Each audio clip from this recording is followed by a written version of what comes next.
Yeah. Yeah. What? Yeah. It's a fine shot. Yeah, yeah, yeah. Load it. Oh, Yeah. what a shot for Liz Young. What? Yeah. Fantastic from Firsteling. Yeah. Yeah. Oh, kick in birdie. The Italian job is complete for Amy Taylor. As we look at Tambellini. Yeah. Hello and welcome to the opening round of the VP Bank Swiss Ladies Open. The LET taking in the breathtaking scenery on its latest visit to Switzerland. For the 5th year in a row, we're on the banks of the picturesque Lake Zug at the impressive golf park Holzhausen in central Switzerland, about half an hour south of Zurich.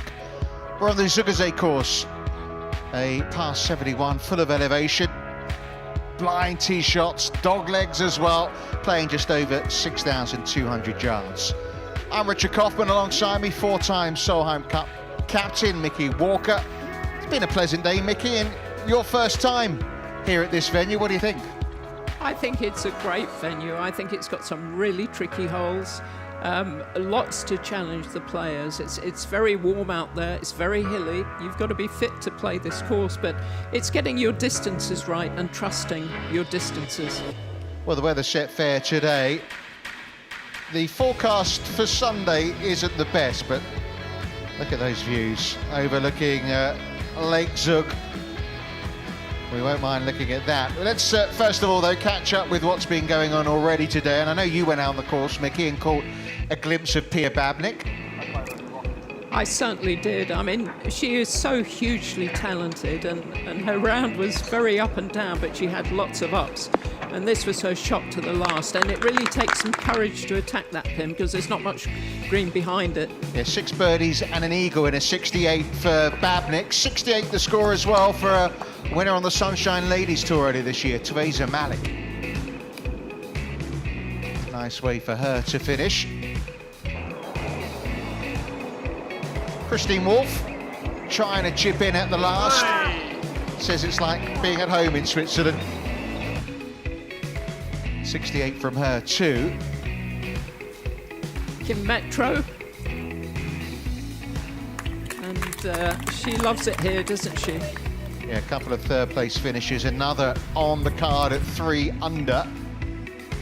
Now, not expecting to make these, are you, Elena Numenpää of Finland?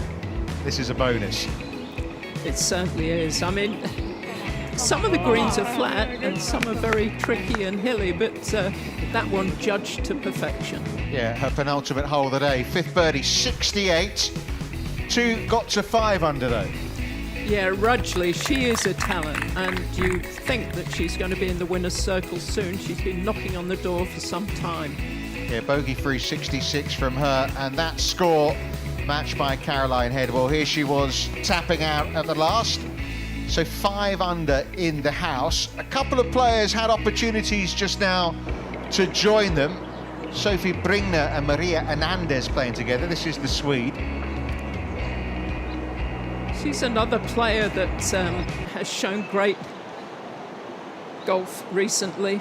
And Maria Hernandez, who's finished 2nd and 8th the last couple of weeks. This is her tapping in for a 67, 4 under par. She didn't look too happy about it. Oh no, good round of golf though, bogey-free. And here's her compatriot, Nuria Turas. Now this a moment or two ago, 337 yard, par 4 7th. Mark me down for a 2. Well, she produces moments of magic, and that was another one. I mean, she really is. She's a very bubbly character. And straight to 3 under par. She's on her front 9 and within 2 of those co-leaders, Kirsten Rudgley and Caroline Hedwall.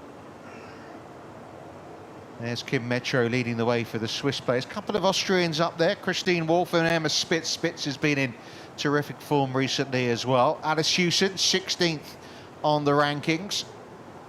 Another one of those that shot that popular score of 68.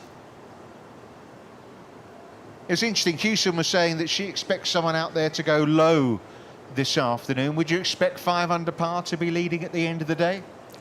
Personally, I would. I think your game has really got to be on song here. It tests every part of your game. It is very hot out there. It's a very hilly course. Yeah, look at the winning scores over the 4 previous years we've been here. It's varied from 12 to 17 under par. And you can see 32 players either finished or out on the course under par right now. See the name Chiara Tambellini there at the bottom of that page. We're going to be watching her this afternoon, one of the home favourites. But before we do, let's check out the Rolex rankings.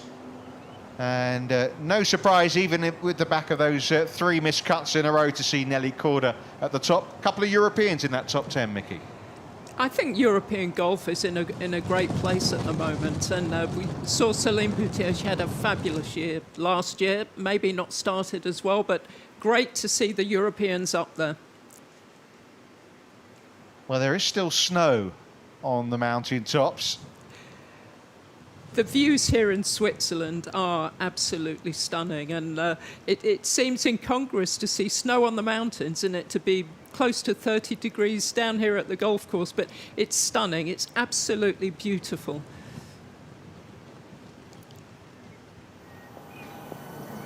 This is at the par 4 10th. Rosie Davis out in level par off the back of her best finish of the season. Closed with a 63 in Czechia last week to finish in 2nd place behind Marta Martin. And she played with Marta, didn't she, in that final round? And they, you know, they just were having a fantastic time. Both shots 63 in the last round, and she said she was shaking.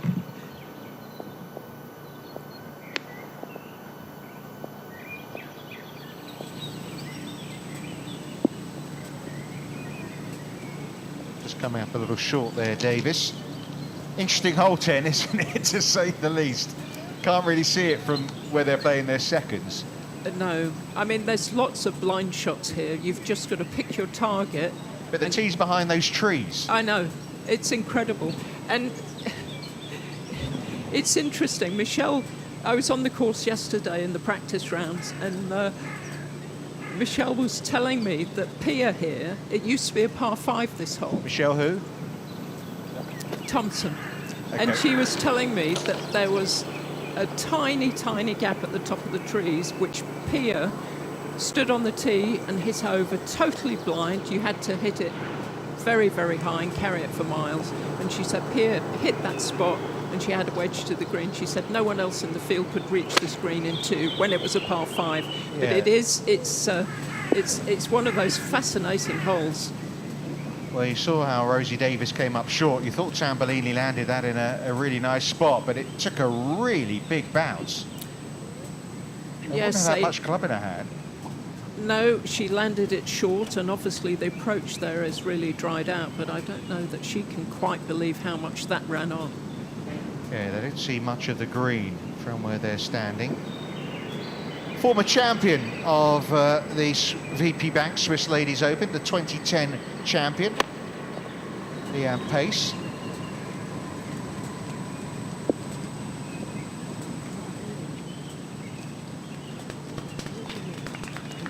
Leanne has that beautiful, languid rhythm to her swing, doesn't she? You never tire of seeing it. And she's still playing some brilliant golf. She obviously enjoyed that one.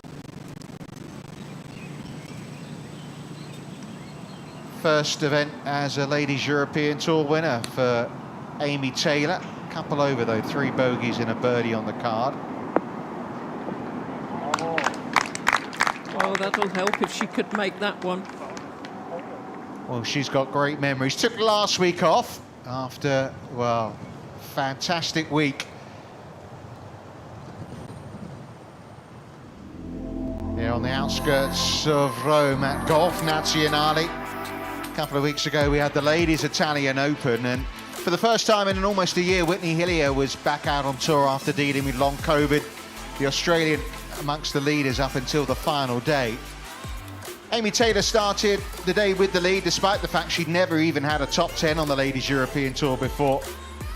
Showed no signs of nerves, increasing her advantage with 3 birdies in the first 4 holes. Things did tighten up a little bit. 3 putts led to a couple of bogeys on the start of the back 9, but this approach to the 16th put her back into a 4-shot lead. Maria Hernandez did make things interesting, the Spaniard producing the shot of the day at the par 5 18th. Eagle 3 to close the gap to 2, but it still meant Taylor could afford to take a 6 at the last, still win, and that's exactly what she took. From starting the year without full status, now an LET winner. The Ladies Italian Open champion.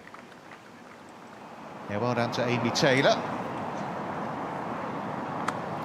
Chloe Williams, another player that's in a good run of form. She finished tied 3rd last week in Czechoslovakia. Back to the par 4 10th.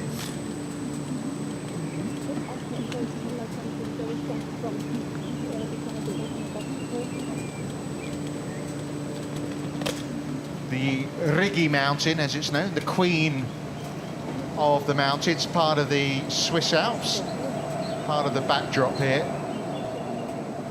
right by the village of Zug. You can see over there, there's a little stable to the right where there's horses, there's cows dotted around everywhere, as you'd expect in Switzerland.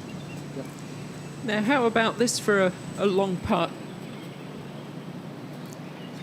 The greens here vary in size dramatically. The last green is 48 yards deep, most of them something in the 30s. The 10th, this is one of the deeper ones, 36 yards, so you can tell how long this putt is. Well, she's judged that absolutely beautifully. 24-year-old in her rookie season, a winner already. The Swiss winning the Joburg Ladies Open, won it by 7 shots as well. After that brilliant second at 7.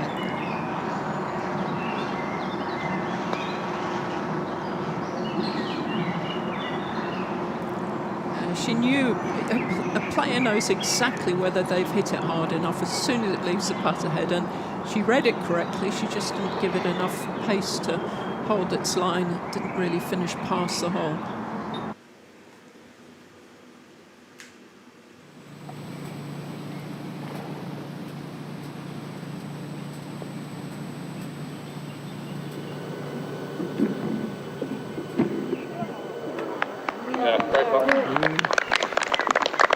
That looked good, didn't it? Good up and down, though, nevertheless, from off the front of this green. You can just see some of the bunkers. There's 3 bunkers on this hole, and they're all faced with sleepers. Very attractive to look at, but not so attractive if you go in them. Now, chance to end the front 9 positively for the Ladies Italian Open champion, Amy Taylor. Says she doesn't feel any different, but life is going to be very different this year for her now. It makes a massive difference to earn your full playing rights and to be a winner, and it changes your mentality. Yeah, it was a wonderful win for her. Maria Hernandez second to her, and you know Hernandez is going well again. 14 years since Leanne Pace lifted the trophy of this championship. Did that quite often that year. She won 5 times. It was actually her first ever win on the Ladies European Tour. I remember that year. She and Laura Davis were vying for the Order of Merit, and she picked Laura. Laura had a fantastic year that year too. I think they both won 5 times. I mean, she won, I think in June, she won this tournament, and won 5 times in the next 3 months. Elena Moosman, who's a local, literally a local, isn't she? This is her home course. Whereas Tambellini from St Gallen, which is about an hour away, actually had never played this course before this week. That's interesting, isn't it? You think if somebody comes from a relatively small country and a small golfing nation that they would have played most of the courses. I hope that horse is not on its way to the 11th. Don't want those hooves treading over the green. That was a good two-part, wasn't it, from back there? Brilliant. She looks relaxed enough.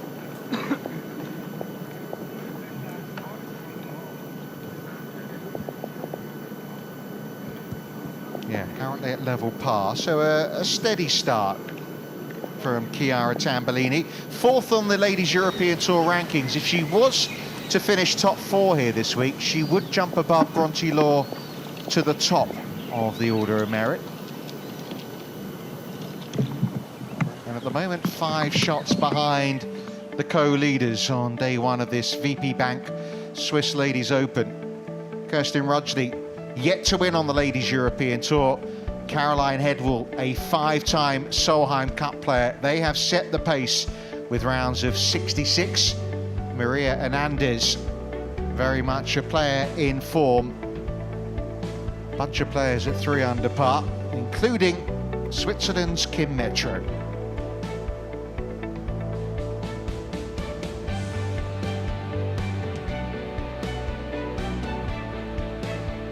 I spoke with Christine Morph after her round. She said she could have birdied the first 8 holes.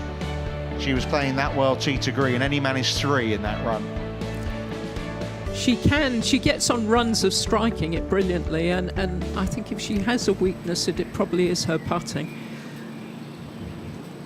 Now, you wouldn't mind a hole-in-one at the 11th this week. Obviously helps the scorecard, but there's a gold bar on offer for every hole-in-one this week, courtesy of VP Bank.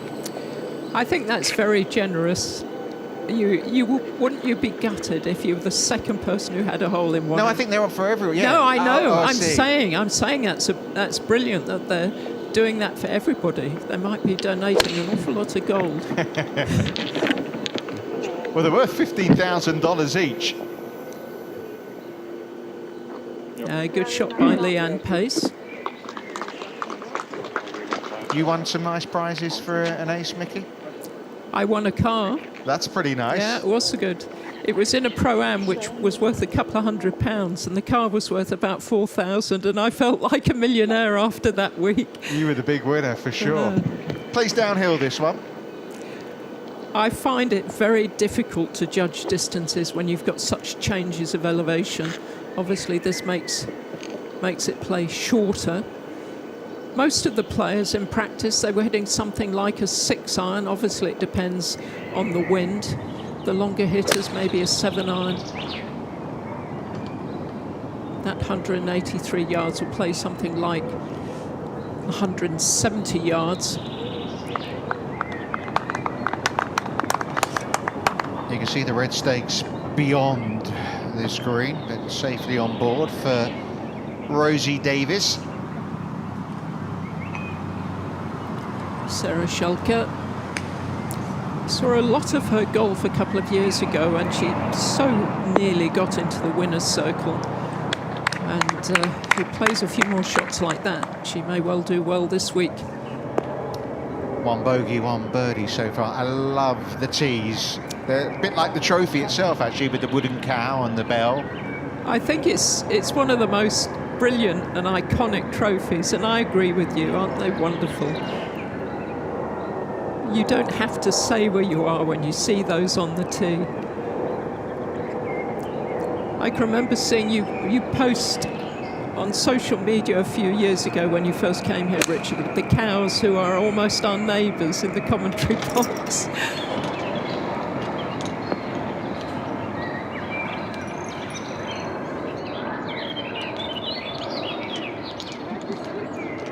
Tambellini with a little bit of a wide there.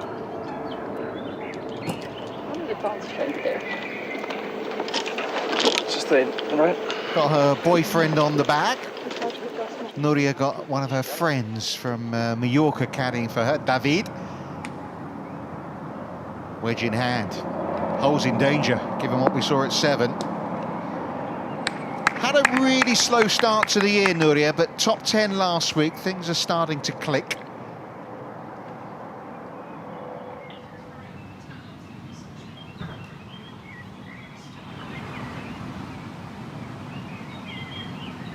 Well, who's going to be at the peak of the mountain this week at the Zugazay course? They'll be hoping it's a Swiss player. Chiara Tambellini has missed the cut in her last 3 starts.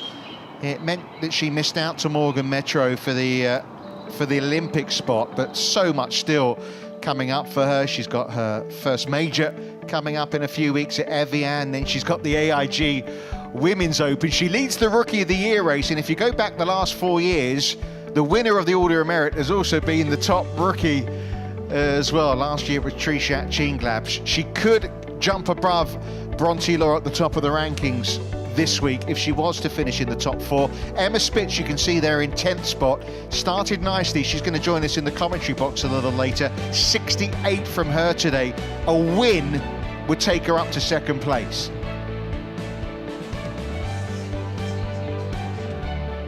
It's easy to do some leapfrogging when you win a tournament, makes a big difference. And Emma Spitz is another player that you feel is due for a victory. We saw that wonderful contest she had with Alex Fosterlin a few weeks ago when she lost out on the Amundi German Masters to Fosterlin.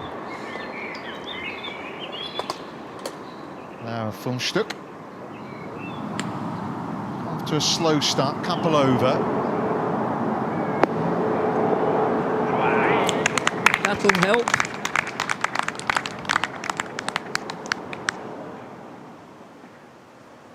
Lakes are very calm today. Let's hope the weather stays as it is, because the forecast suggests we could be in for some fun on Sunday. 66. Remember, it's a par 71 around the Zugazay course. So 66, 5 under par for our co-leaders. Great to see Pia Babnik back in form. Top 10 the last 2 starts. Her first top 10s in a year and a half. And that off the back of a terrific US Women's Open as well. Whitney Hillier, another one on the comeback trail, Mickey. 3rd event back, getting the reps in now. 69 from her today. Yeah, she's I would say if there was a prize for the most popular player on tour, she'd certainly be in contention. She's a delightful person and a very steady golfer, but obviously has really struggled with her health and her fitness. But it's really good to see her back playing and well. Just listening to the birds tweeting. It's almost like it's a false sound, isn't it? But it's real. You do get the impression when you're here, you're really in the countryside, which is delightful. It's really, what, half an hour or so from, the city of Zurich itself. Another long putt for Tambellini to negotiate. Another that she has judged brilliantly. That is a very important part of the golf game, and it can be the difference between shooting a subpar round or struggling. So this to move within one of the lead for Nuria Turrios.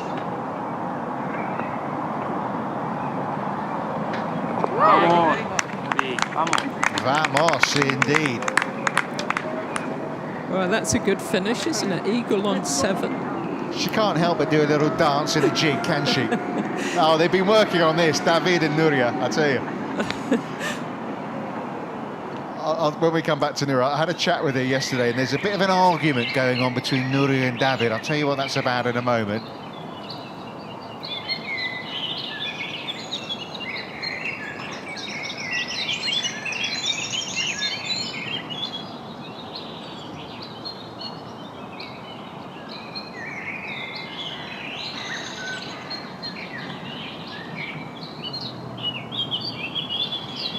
That was a good effort. Such an important result for Rosie, finishing in 2nd place. Her best ever finish on the Ladies European Tour. Before that, it was 3rd here a couple of years ago.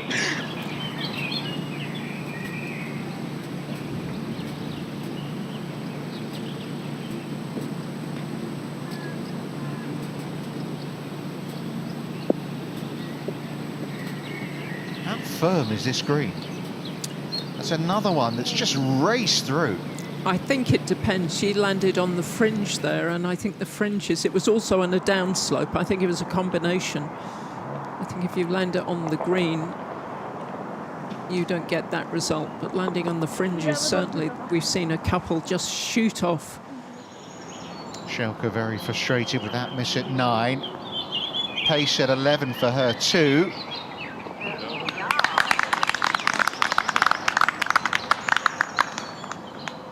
Moves into the red. Nice start to the back 9. 3 birdies in a row now. No panic after the start she had to day 1. I think in the old days, Leanne might have got a little bit hot under the collar and might have found it a little bit harder to come back, but she's a little maturer these days and takes things more in her stride. Nice birdie for Funchtuk. Yes, and she's a good player too, isn't she? We've seen some great golf from her. She had time off with a back injury. Well, we wonder whether 5 under par will be top today. Look at Nuria Iturrios. What a terrific front 9. Out in 31 from the player from Mallorca. 4 times a Ladies European Tour winner. She is now within 1 of the lead. Everyone else on that first page of the leaderboard are done for the day. 5th year in a row, this VP Bank Swiss Ladies Open is coming from Golf Park Holzhausen. Lexi Försterling, the winner last year, which was the start of her amazing run. She's won 4 of her last 11 Ladies European Tour starts. And nice to see a Kaufman on the leaderboard, isn't it, Mickey Walker?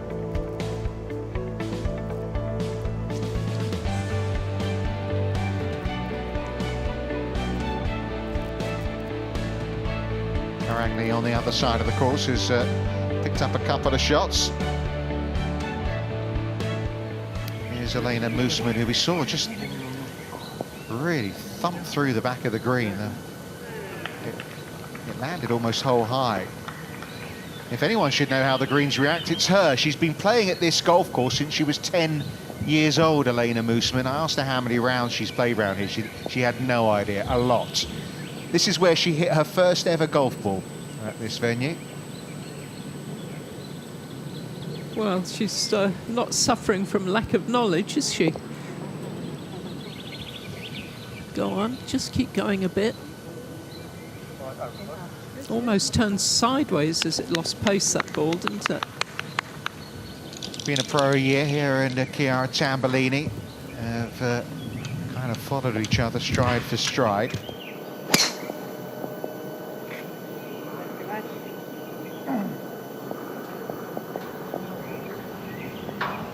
It's a blind tee shot, so the players can't see where that has finished, but thankfully Pace has avoided the bunker.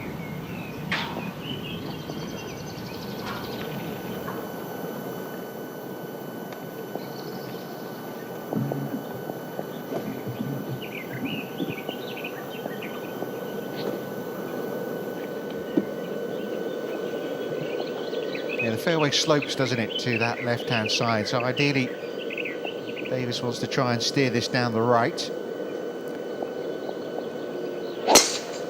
You really have to know the course, pick your lines, and then just really commit to that spot. Yeah, because down this left-hand side, you see there's some trees coming up there. You can get blocked out by that big tree that's about, what, 40, 50 yards short of the green. Yes, I mean, it's not that wide, the fairway, when you think you've got to be in the right half of it to have a clear shot to the green. I think she'll be all right there. She's far enough back, but...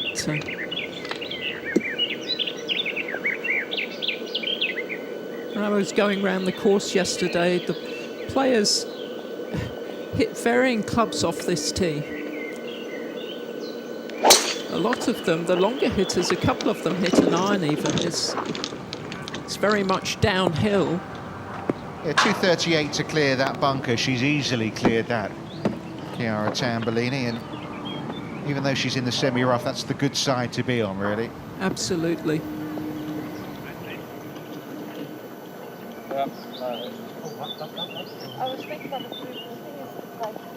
Now there's a water bottle, and you get plenty. Don't need to fill that up too many times.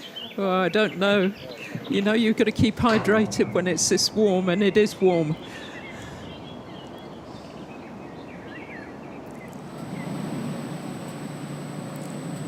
Chloe Williams, look how far right she's aiming here. Yes, we've seen a few putts and shots from behind. I think she overdid that.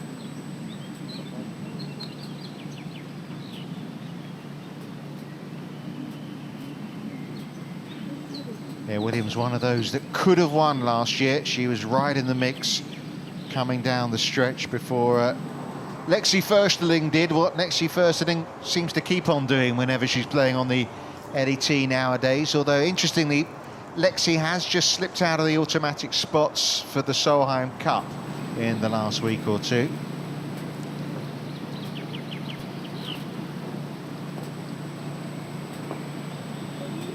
Very well done by Usman. Got a lot of support out there, family, friends, club members. One of the club members actually caddying for that. I mean, we want to watch the golf, Mickey, but you could sit and stare at that for a few minutes, couldn't you? Well, every time I got here on Wednesday, and every time I've been out on the course or going round it, I see something that I haven't noticed before. You never stop discovering a better view or another view. It's really beautiful here.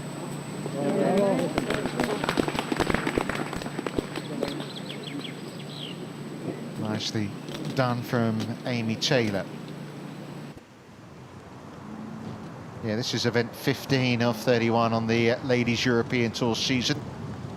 So we're just about halfway. And Chloe Williams before last week was really struggling on the rankings, but same story as last year, really. Outside the top 100 at this time of year. That's opportunity missed. Got a dad on the bag. There he is, Paul, who's her coach, coaches some of the other players as well.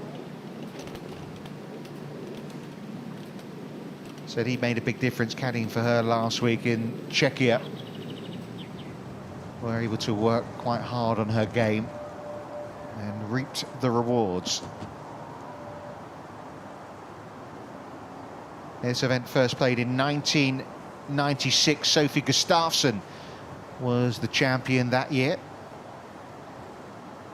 Leanne Pace at the moment, the hottest player on the course, really. Yeah, she just suddenly turned her round around. But she's capable of doing that. She's won once on the LPGA Tour. After her fine play in Europe, she went to America and tried her luck there, stayed there and managed one victory. Yeah, finished fifth here a couple of years ago when Liz Young won as well. The only time she's played at this venue, her victory in 2010 was, I think, in Lucerne.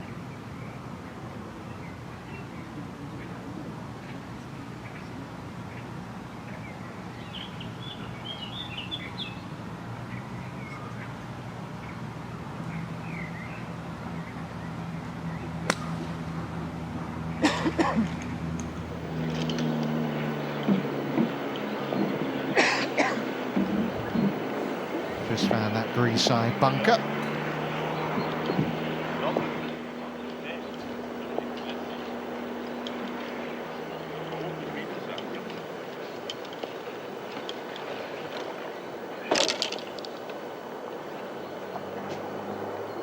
Seems to be lying okay for Tambellini. Back to the par 3 11th. Green sitting very much below the players. Actually 183 yards with that pin position today, 29 yards on. But it plays, what, 14 yards downhill, so it does play a lot shorter than it is on the card. She had a nice week off, Amy Taylor. Are you a Swiftie, Mickey Walker? She went to see Taylor Swift in concert. Would you go and see Would you be counted as a Swiftie? I'm not sure I could afford a ticket, Richard. No. But yeah. I am a fan of hers. I like her music. I mean, I think it's very difficult to get tickets from. I have heard of some friends of mine and people I know have been to see her.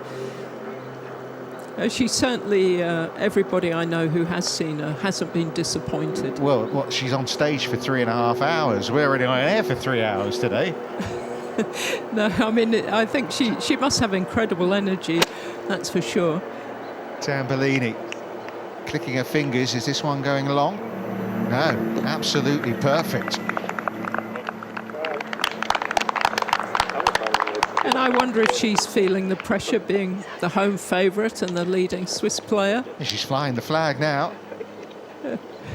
She might keep hold of that. Yeah, I know. I like that touch, that those the people marking where the ball's finished. She was holding on to that for a while, wasn't she?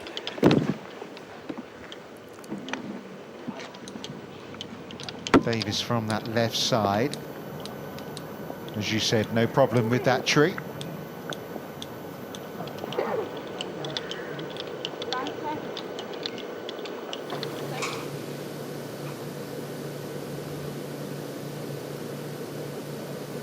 Sarah Shelker.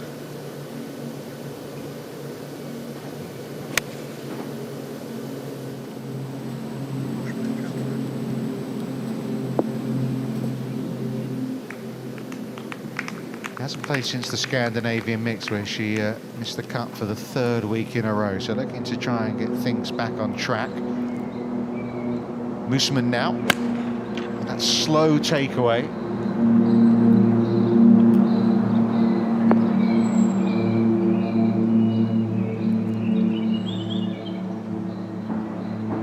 Don't see many players who have a huge difference in pace to their backswing to their through swing. It's difficult sometimes to generate a lot of power, I think, when you do that. It should be a gradual acceleration as we look at Artorios. Yeah, just leaked it a little right. Shouldn't be any problem over there. Williams now.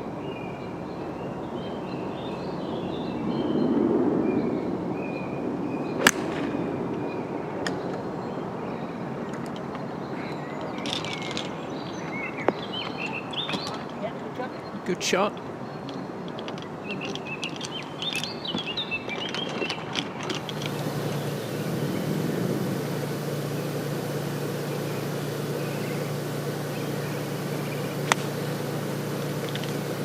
I always think the best golf swings are simple ones, and I mean that as a compliment. And Laura Fumstuck has a swing that it doesn't look as if she's going to hit really poor shots. Well, Pace did find the green side bunker here.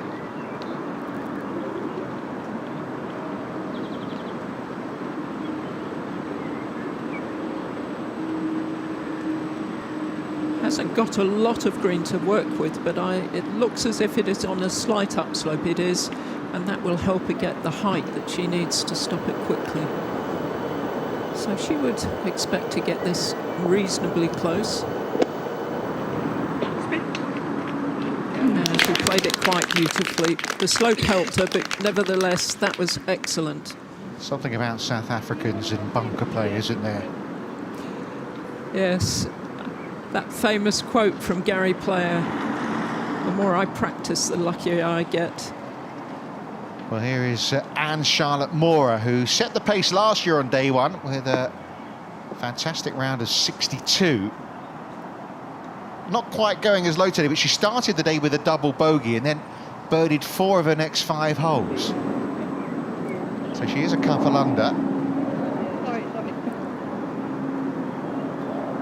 Nuria Turrios, one behind the co-leaders, Kirsten Rudgley of Australia, Caroline Hedwall from Sweden.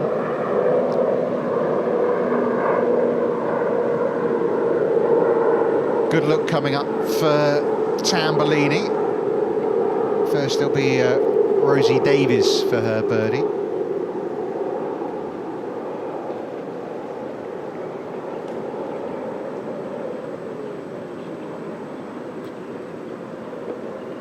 It's hard to pick up where you left off. She came back in 30 on Sunday for a round of 63 for that runner-up finish. And she said she was literally shaking when she was coming down the final few holes. And she said she wasn't sure she could feel her arms, and her caddy gave her a bit of a punch and said, "Did you feel that?" And she said yes, and that took the pressure out of the situation. Maybe her arm's aching there from last week. Maybe that's why she's not so low today. But it's great. You can't reenact that scenario. You can't experience it until you have experienced it, and she got through that, and with flying colours. So 3 similar length putts coming up here at the par 3 11. First Mooseman for the 2. Listen for the roar. Oh yeah. The local favourite is edging closer to the leaders. From stuck just off the front of the 10th.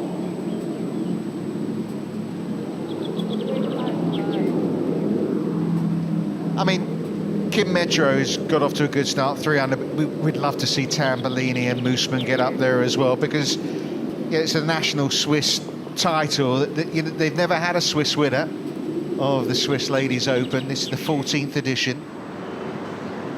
No, wouldn't the fans love that? And you, if you could choose which tournament you could win, you'd want to win your own national Open, wouldn't you? It's very special. No. Chance for Tambellini to get under par. Don't get much better than this, really, the opportunities.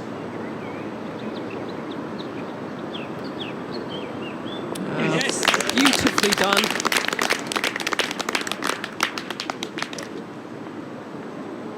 There she is with her boyfriend Viti. He's from Finland, and last week was the first time she'd seen him in 6 months. He'd been on military national service. So 6 months away. No wonder she took last week off.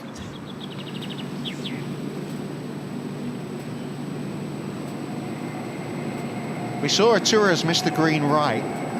Chipping issues have left her this for par, and we know this is a really tough putt. It comes from the right. Has she hit it? I'll tell you what, that was a really good effort. But it is a drop shot, and that's sort of halted her momentum a little bit. Yeah, she'd been our leader out on the course, so she'll go back to 3 under par. Davis hopefully just tidying up here.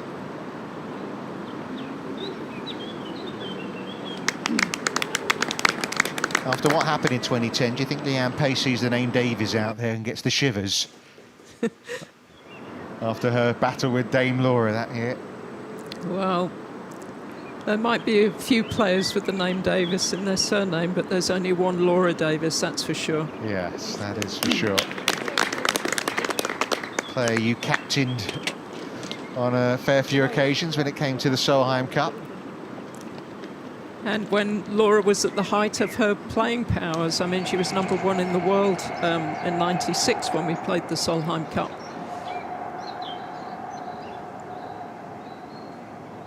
Amy Taylor just leaving that one shy. That was at the par 3 11th. Her first event since winning in Italy.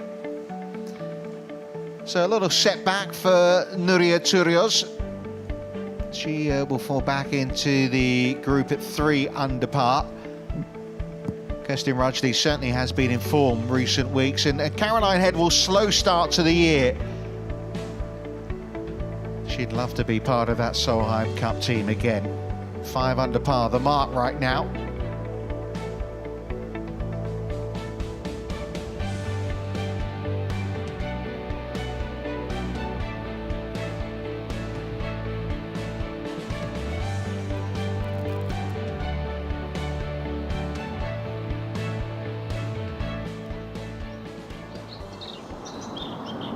Well, Mooseman made, Taylor missed, Williams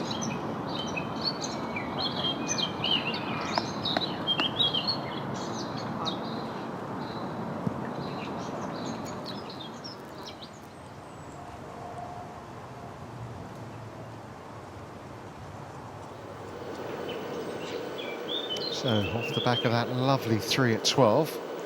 Tambellini now at 13.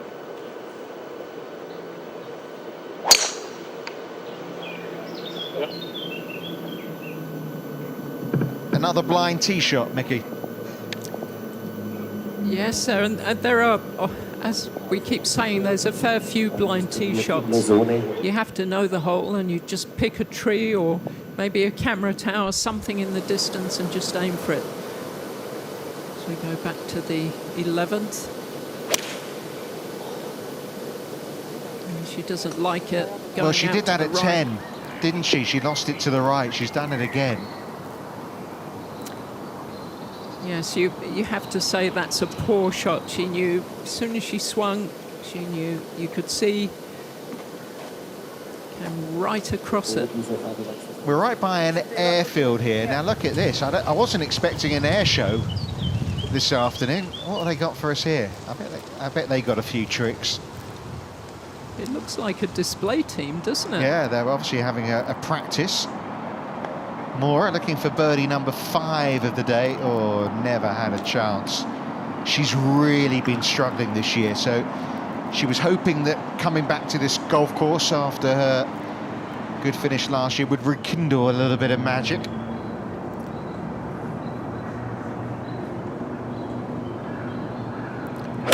Schalke.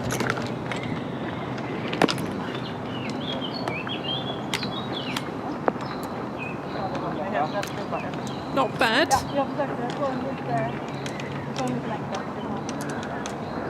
Ah.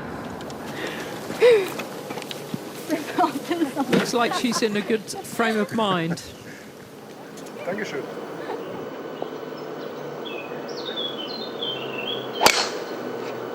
Yeah, that languid swing of Leanne Pace, that rhythm hasn't changed much over the years. 43 now.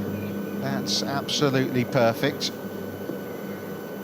The course certainly firmer than last year. Of course, we're in June. Normally this event is played in September, so even though there's been a lot of rain here recently, it's still firmer than it has been in previous years. It was raining when I arrived in Switzerland, but I haven't seen any rain since. Did you sleep through last night then, Mickey? There was a bit of rain, there was some thunder. I was awake at 4 this morning. So. Oh, right. I said I haven't seen any rain. That's true. It was dark at the time. Well, I don't mean it. I don't mean it any disrespect to anybody, but we don't mind if it happens at night. True. Yeah, I don't want to keep mentioning it, but Sunday is not the best forecast, but these things change, and hopefully the prognosis will be better once we reach the final round. 3-day event, 54-hole VP Bank Swiss Ladies Open. Maria Hernandez has been top 10 the last 2 weeks on the Ladies European Tour, runner-up at the Ladies Italian Open. She's right there again, round of 67. She has played in every single event this season. I mean, from Australia to Africa to America to Europe, she has been teeing it up every single week. That takes some stamina. That really does take stamina. I mean, you know, people watch this and they think, well, it's only golf, but the travel that's involved, the time changes you go through, the different diets that you're faced with. I mean, it's quite a production to get from A to B to C when literally it says we're the European tour, but we are definitely a global tour. Yeah, just running you through the top 30 or so. Good to see Marianne Skarpnord up there, 1 under par. Really interesting when you watch her play. Right-handed golfer from Norway, of course, a multiple winner on the Ladies European Tour, but she putts left-handed. She's had so many putting problems that she's got to putt left-handed, and she's just started to play a little bit better the last couple of weeks, so maybe some signs of things returning. Struggles last year for Kylie Henry. She's just starting her opening round. Sophia Sindersberger there, the Swiss amateur. She's another who is playing on her local course. She's a member here at Golf Park Holzhausen. 33 holes on this site. There's the 9-hole Riggy course where people are still going out playing, aren't they? It's ever so busy. It is busy. You go past it on your way to the ninth hole. I passed quite a few golfers this morning going to watch some of the players in this competition. It's incredible how much. They reckon 120,000 rounds a year around this venue. That's a lot of golf. That is a lot of golf. But it also shows you how popular the sport is. You don't really associate Switzerland with golf.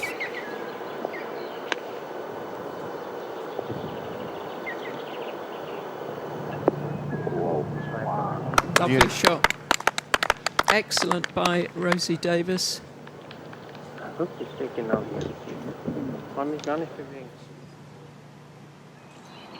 Didn't get up and down at the last hole.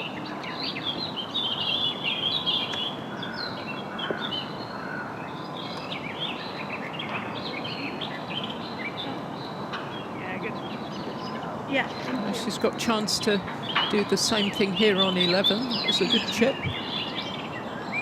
Yeah, won't want to drop another one after what was a fabulous front nine out in 31. Tambellini just getting in the red with that birdie at the last, and she's put herself in the ideal spot here at 13 as well. Yeah, Viti there alongside it. Obviously wanted to see him. She's also had some wrist issues. It's something that she has had to deal with for a few years. So there was an opportunity last week as well to rest that ahead of what is a big week for the Swiss players. It's very frustrating as a golfer when you have an injury like that and you want to practice, you want to work on your game, but actually you can't do that and then compete. Like a good swing, and it was indeed. Well, very similar distance. Birdie opportunity to the one she rolled in at the last hole. Tambellini hitting her stride here on the back nine.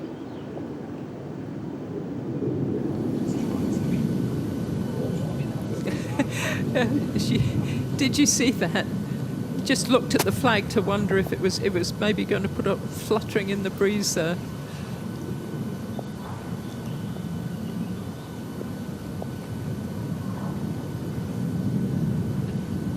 Sitting down, that's not easy. Difficult to make a good contact on this one. Yeah, Williams has the strength.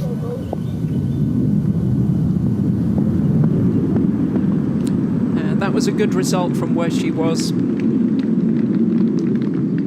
Various sounds. We've heard the birds tweeting. We've got the planes going overhead. Of course, there's a rail track as well that flanks part of this course as well. The way you describe it, Richard, it's got everything, and it has pretty much got everything, this course in this area. There goes the train, off to Lausanne. Birdie train hasn't arrived for Schelke, though. No, she's just struggling a little bit, isn't she? Yeah, Lake Zug, you can see there, that's situated between Lake Lucerne and Lake Geneva. So if you carry on down Lake Geneva, it becomes Lake Le Mans, and in a few weeks will be Evian, overlooking that lake, which joins up with this one. See, I've done my geography, Mickey. Well, I'm impressed. Wikipedia is very useful. Perfect distance for Leanne Pace. You see, when you get up at 4 o'clock in the morning, you've got That's time what to you kill. do. Yeah.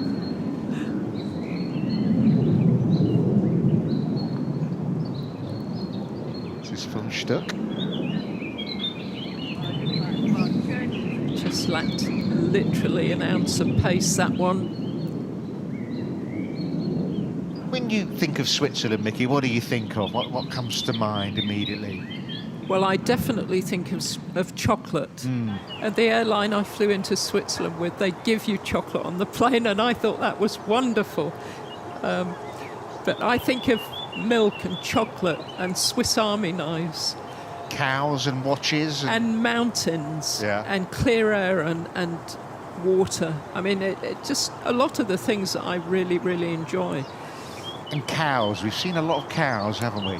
We have seen a lot of cows. Well, they're our neighbours this week, literally. We can smell them from here. Nuria Turrios hoping to save par.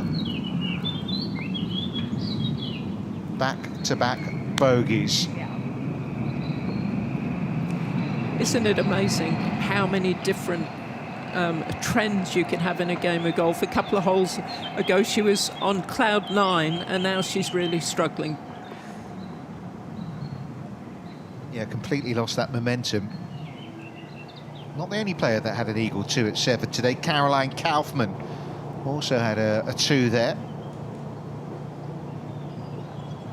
Now we're at 13, where we've got some good looks at birdie coming up.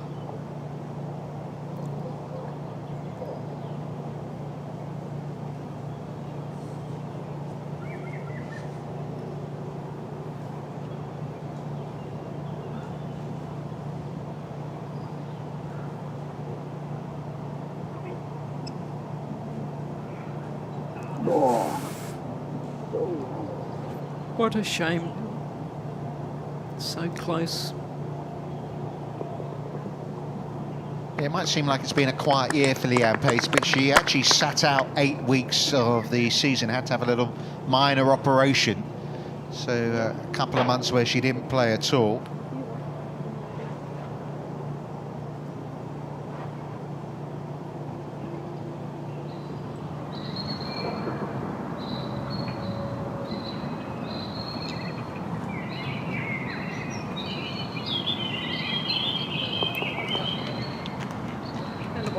Well, that 5 under par's looking a little safer now. Nuria's dropped back a couple. 2 under par's the leading score on the course, or is it?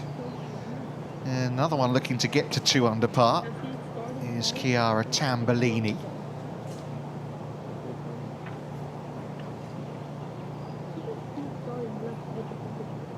I always think it's great to have a name that stands out, and Tambellini stands out, doesn't it? Chiara Tambellini.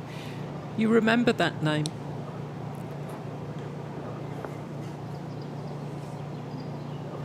Yeah, well, you certainly will, given the way she's played this year. I said that she won the Joburg Ladies Open by 7 shots. She was actually 10 shots clear with a couple holes to play, kind of stumbled home knowing the win was done. I mean, she just swept the field aside. And that was only her 7th Ladies European Tour start.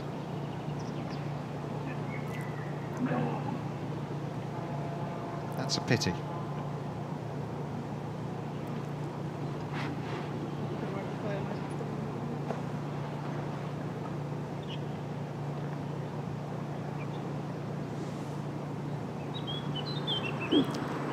Well, we saw that good shot Chloe Williams hit from the left-hand rough. She had to dig it out, got it to here. That was very well played. Yeah, that'll be a good 4 in the end, given that 2 shot. Yeah, 1 over par, and it's nothing much is happening, but it's early days. 5 under par's only in the clubhouse. It's not, you know, last year we had a 62 to start. So far, 66 is the best score. Even though some of the players, as Davis gets under par, saying that it's actually playing a little easier this year, they feel, than last year. Yes, I have heard that from a few of the players. I mean, you look at somebody like Pia Babnik's round, and if you took away her bogeys, she would be ahead of that 60, 66, 65. She would, you know, so it's definitely out there. I do think it was easier. You can see there's a bit more breeze this afternoon. Yeah, that's a good point. And the course is drying out as well, which also makes it harder, I think. Amy Taylor now.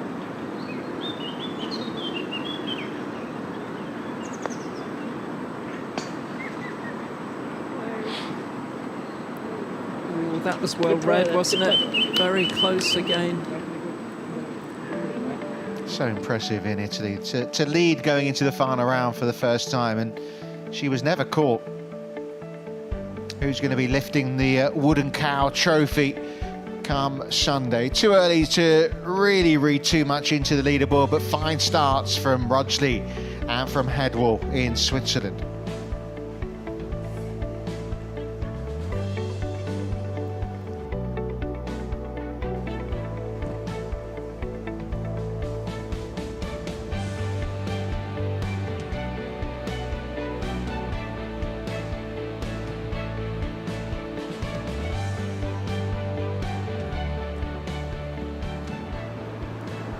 Another opportunity. Not dropped a shot yet today, Musman, and this is for a third birdie.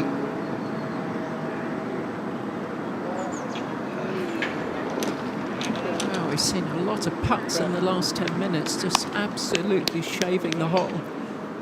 Talked about staying patient out there. So much expectations, so much hope in front of friends and family. But she's handling it very well so far. She did perform really well here a few years ago as an amateur. Finished third in 2021.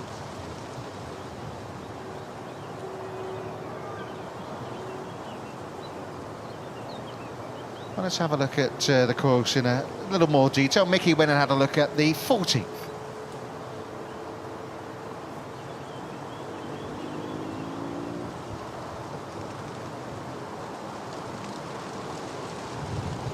I promise you she did have a look at the 14th, but here it comes.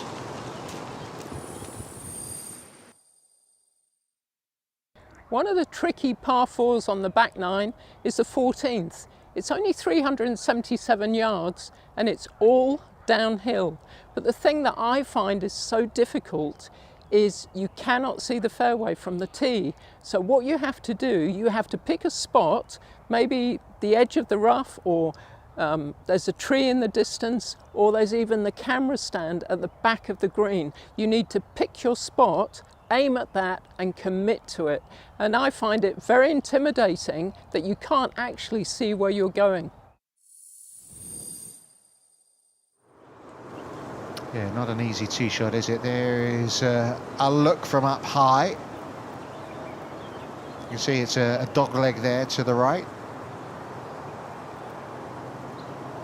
Par 3 to come next, and bit of trouble again for Nuria.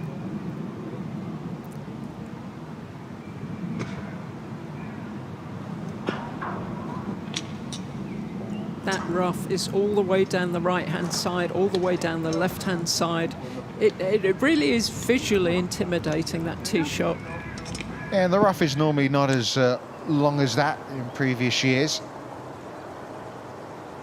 But the wet weather that we have had, although it doesn't look too bad, does it, from that view, has led to some of that long grass. Well, 66 has set the pace. We've had a couple of rounds in at 5 under par. Kirsten Rudgley bogey-free, and Caroline Hedwall off the back of a good week last week in Czechia. Let's hear what she made of it all. Caroline, a great start here. Currently 5 under, tied for the lead. Tell me about your day. I played really solid last week in Prague, and I feel like I've kept that game, and I'm hitting a lot of greens, giving myself a lot of birdie opportunities. And, I made some good putts today, but I also missed a couple. So I'm just feeling very happy with my game at the moment, and I'm enjoying playing golf. How would you assess your season so far? Well, it's been a bit of a struggle. I switched to new irons, like going into Cape Town when I played that event, and I never really got a good feel for it. So switched back a couple of weeks ago, and now I feel like I'm finding my game again. So that was a nice switch back, and now I'm hoping that I can, be up in contention a bit more. Was that like the feel of the irons, or was they just playing differently? You just weren't happy with them? I mean, what was the reason for the change in the first place? No, they were just worn out a little bit, so I wanted new irons, but in the end I prefer hitting straight shots instead of hitting crooked ones. So I just switched back, and now I'm finding it. So it's just nice. It's lovely to see you doing well, and it's quite an important time to do well, because obviously the Solheim Cup's coming up. You played in the last one. Do you feel like you need to have some good results to give that reminder of your talents once again to the captain? Well, I think I need to be playing extremely well to even be thought for the team. So that's not really in my mind at the moment. I'm just trying to play good golf and be in contention, and then that's the only thing I'm focusing on right now. Yeah, I guess if you do well, the second bit takes care of itself. Yeah, I mean, in the end, you have to be informed to play a Solheim, and I haven't been feeling good enough to even think about a Solheim, but now I'm finding my game again, and that's what I focus on. So I'm just trying to enjoy playing golf. Lovely to see you playing well again. Good luck for the rest of the week. Thank you. Yeah, I had a little word with her afterwards, Mickey. She says she she doesn't want to be a pick. She wants to play her way into the team. She's going to have to play some amazing golf if she's going to make it into the automatic spots. Let's have a look at the standings now. Yes, I mean, you want to be playing where you're confident with your game, and you're not. I think playing in a Solheim Cup when you're struggling would be awful. It would be really a traumatic experience. But she was a great pick in Spain, wasn't she? I mean, she was the foundation for Carlota Saganda holding the winning putt. Her comeback on the Sunday was amazing. It was truly incredible, and I think it was a controversial pick. Lots of people didn't agree with Suzanne, but ultimately, you know, Caroline Hedwall, she produced a fantastic final round, which in effect tied the cup and allowed Europe to retain it. Here's Stacey Lewis's team. Ali Ewing moved from 4th to 3rd in the team points with her 5th place at the last major. Lauren Coughlin has jumped from 10th to 8th, so she's only just outside that top 7 at the moment. The last spot held by Roseanne. Lexi Thompson is got a little closer as well as far as those world ranking points are concerned too. So it'll be interesting to see how things shape up over the next few weeks really. We've only got a month or so before the teams are finalised. I think it will be a very tough environment, because I think America will be really out to win the cup back. The Robert Trent Jones Club in Virginia is the venue. Struggles here for Nuria Itorios. Saw her chipping out of the long grass and not work to do even to make bogey. And what was a fantastic start to this opening round is slipping away. She's got that for 3 bogeys in a row. Well, it just shows you how this course, if you're slightly off, you hit a couple of poor shots, suddenly you're really struggling. It is all about getting your ball in position, and quite clearly she hasn't done that for the last 3 holes.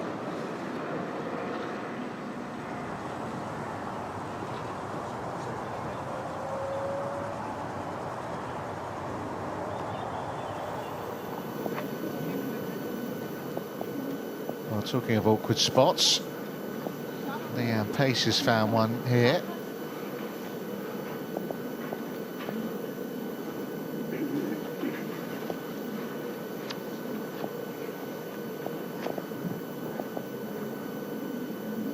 It's down the right-hand side of 14.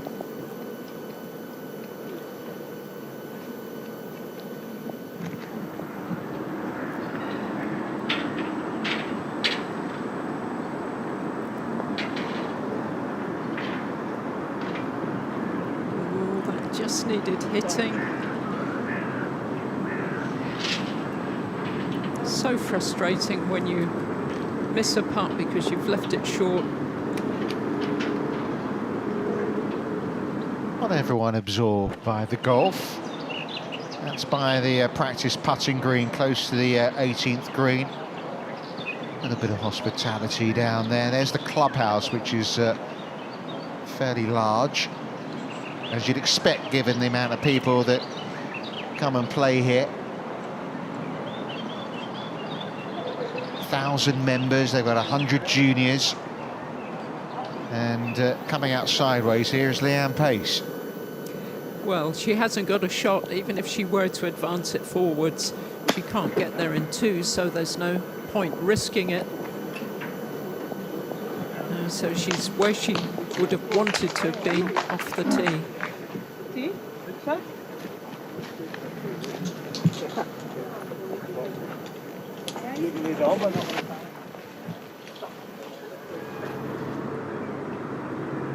Another opportunity, just the one birdie so far today for Schelke.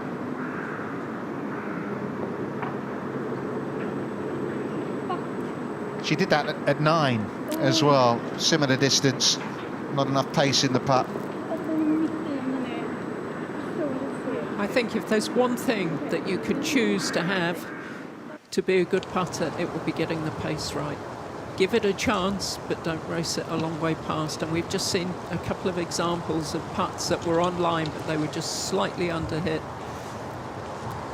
Amy Bolden, Ataya Titigan, Liz Young and Lexi Fursteling, the players that have won when the Ladies European Tour has been here. She close enough to that tree to cause a problem? Flag's on the left, so that helps a little, I suppose. Yes, I mean, I don't know how close she is, whether she can get up and over that left-hand side of the tree as we look at it. Or she's going to play a low one. You don't want to miss the green left here either. It's only, No. what, 7 paces off the green and you're in the penalty area. You definitely don't. There's quite a few greens like this. Yes, she did go for the lofted option. And she's done quite beautifully, hasn't she? That was really well done by Tambellini. Her proximity to the hole the last 3 holes has been pretty decent. Carries on playing like this, she won't be far away at the end of the week.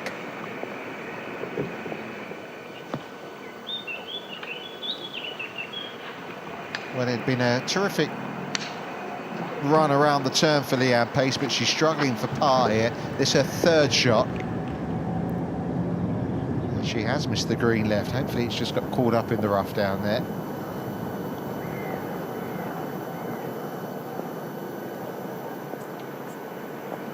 Things can change so quickly in golf, can't they? 1 minute you're going along. Now, this looks like she's had a break here, Rosie Davis. Hit it well to the right, and she's got a gap between the trees, and she's taken full advantage, and that's what good players do. You get a break like that, and you take advantage of it. She did brilliantly there. Remember, this is for bogey for Nuria Iturrios. Oh my goodness. Out in 31, got herself within 1 of the lead. And quick as a flash, she's back to level par. Incredible.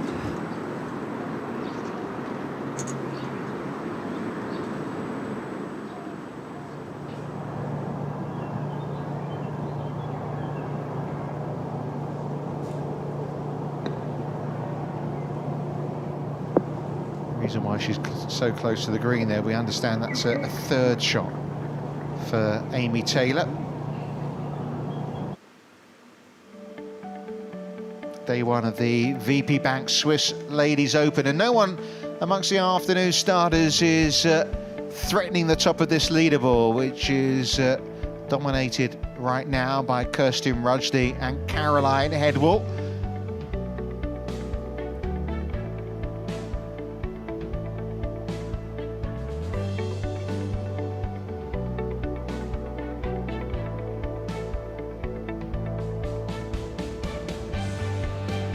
Yeah, some of the players you kind of had expected to be up there are Alice Hewson and Pia Babnick, given the way she's been playing, and Emma Spitz, players we'll be watching tomorrow afternoon, Mickey. They've lived up to their billing.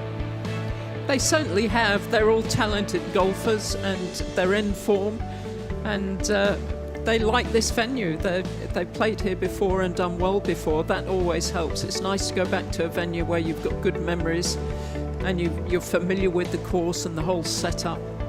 I always felt when I was on tour that it was always difficult when you went to a venue for the first time, because you're finding out where everything is and not just learning the golf course but all the things that go with it.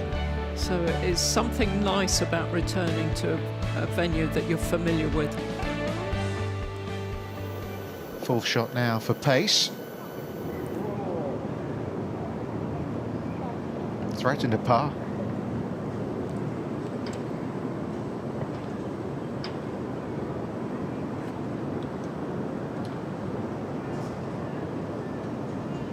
It's nice to get these aerial shots, isn't it, of this golf course.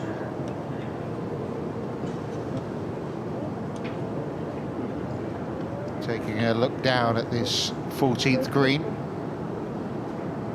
Tambellini and Davis both with good looks at birdie here.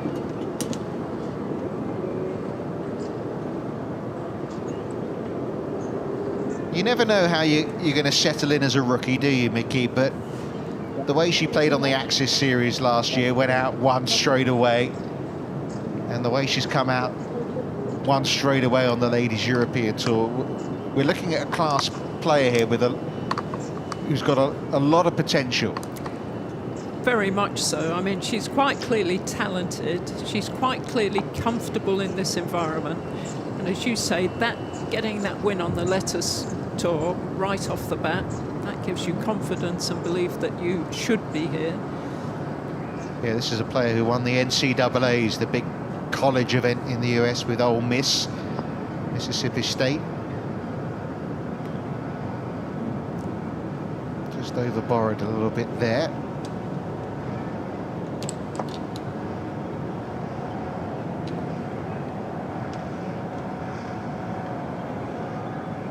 It's amazing these days how many of these players have been to college in America. Well, it was her tee shot down there, Amy Taylor. So it wasn't her third shot, that was her third. And as big as a drive as she hit, the short of that putt's come up.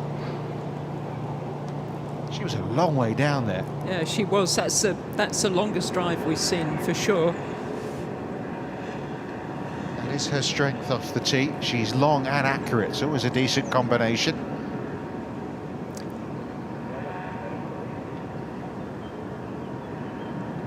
That was a shame after that brilliant second shot.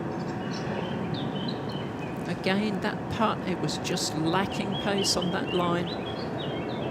Saw it just dying to the right of the hole at the death, and because it wasn't hit at the right pace. That really is the key to good putting.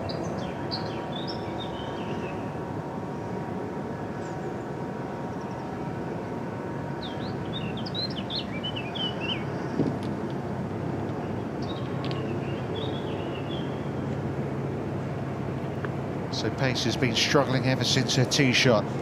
This hole, this to avoid a 6.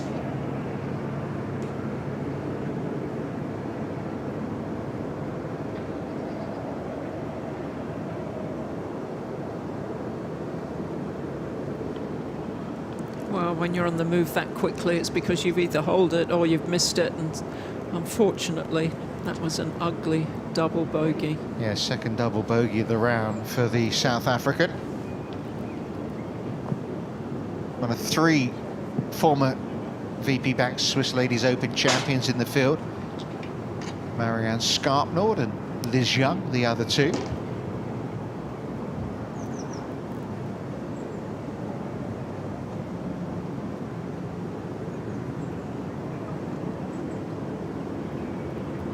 They're all at 1 over par, the former champs. Tambellini tidying up.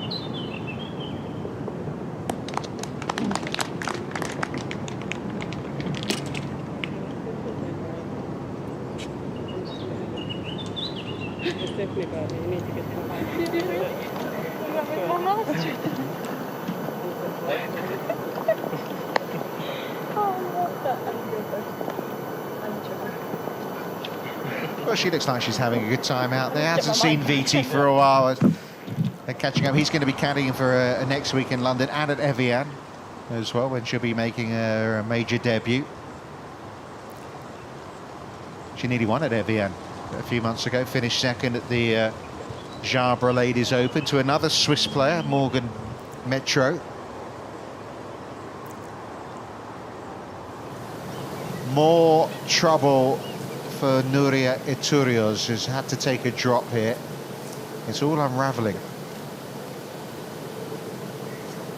And it's not too pretty from where she's got to drop it either. No, I mean, it can be so cruel, golf, can't it? And you wonder what is it that triggers the switch between brilliance and really very poor golf. 1 minute you're totally in control, and the next minute you have no control. I don't think we can even see her ball. So she's got to try and just get this back in a position where she can get her third shot onto the green.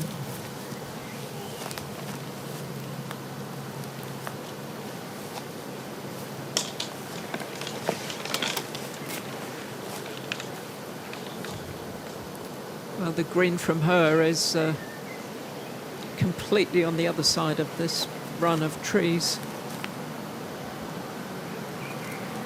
Just get it into play and take your medicine, but not easy. She's not in control of it with that from that lie.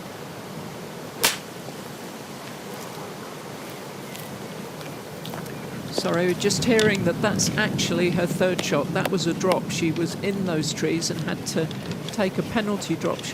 She's 3 to here, playing 4 to this par 4.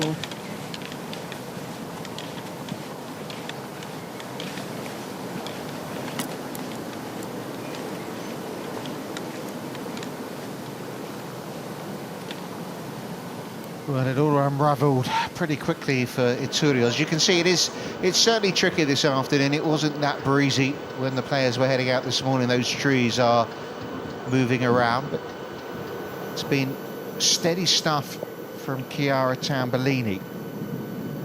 And here we are at the par 3 15th, another hole where there's a nice prize on offer for a hole-in-one. Now this one is only to the first person who achieves it, if anyone achieves it on the 15th hole. It's a limited edition watch. That was an excellent shot by Tambellini. She's looked as controlled as anyone on the course this afternoon. Yeah, she hasn't made many putts, but she's hit a lot of good shots and given herself opportunities, and that's what she's got to keep doing. The putts will drop eventually. Off the back of that double bogey, Pace needs to react like she did after her last double bogey. Reeled off 3 birdies.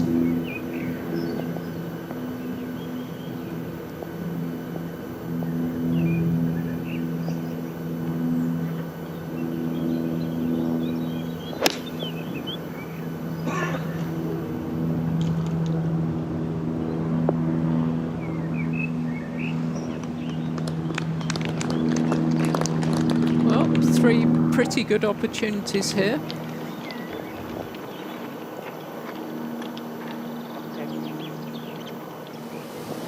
Shot 4 now at the par 4 for Iturios.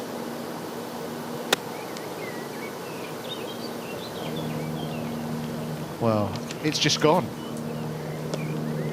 There was the bounce in the step, there were the dance moves, everything was clicking, and it's just disappeared completely.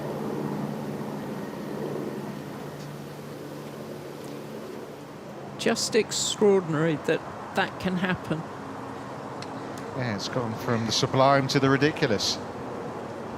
Well, it's horrible to experience as a player, and it's horrible to watch. I mean, ultimately, we want everyone to play brilliant golf, and she was playing brilliant golf for a number of holes round the turn. Rosie Davis, who came close to winning this a couple of years ago. Leanne Pace, the champion of 2010. This is the 14th edition, the 5th in a row after an 8-year hiatus. But the 5th in a row that's been played here at Golf Park Holthausen. And here are the 4 winners. Amy Bolden, a breakthrough win for her. And then in 2021, Ataya Titikan saw off Marion Scarpman. A couple of Swiss players were in 3rd that year, Kim Metro and Elena Musman. And then at the age of 39, Liz Young finishing 1 ahead of Lynn Grant. Whatever happened to her in 2022? And last year, Lexi Furschling with the first of what turned out to be 4 wins now on the Ladies European Tour for the German. Yes, what a career she's turning out, and it's such a fledgling career, really. I mean, I remember watching her a couple of times last year, and I thought, yeah, she hits the ball nicely, and then suddenly she started winning, and the win this year probably, I mean, last year was the breakthrough win important, but the win up against Charlie Hull and Carlotta Saganda to win the Aramco Team Series in Tampa, looking them in the eye, playing with them in that final round. That was absolutely brilliant, and if that doesn't give you confidence, nothing will, because she's up against 2 of the top European players in the current times, and she, as you say, stared them down and beat both of them.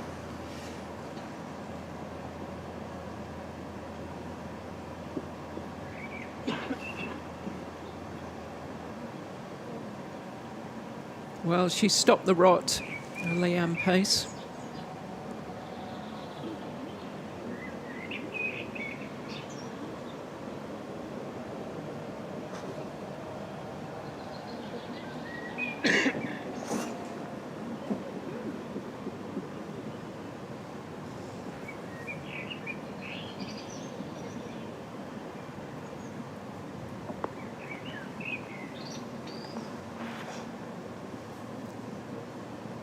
Looks like it's going to be Tambellini next to try and make this birdie.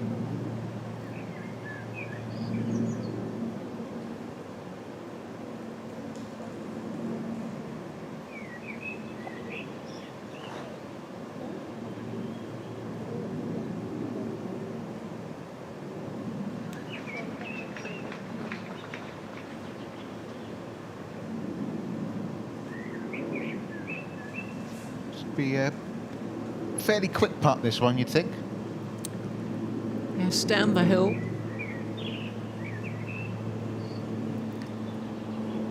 Fraction from right to left.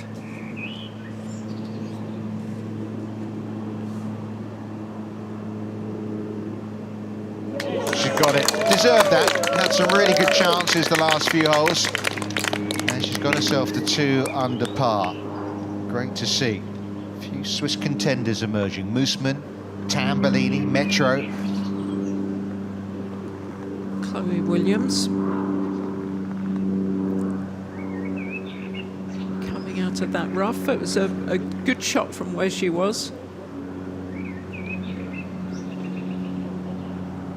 Somehow you just want to chip in or something from Nuria. Something to, I mean, that's not even threatening, is it? Just all the life has been sucked out of her, hasn't it? All that bubbliness has disappeared.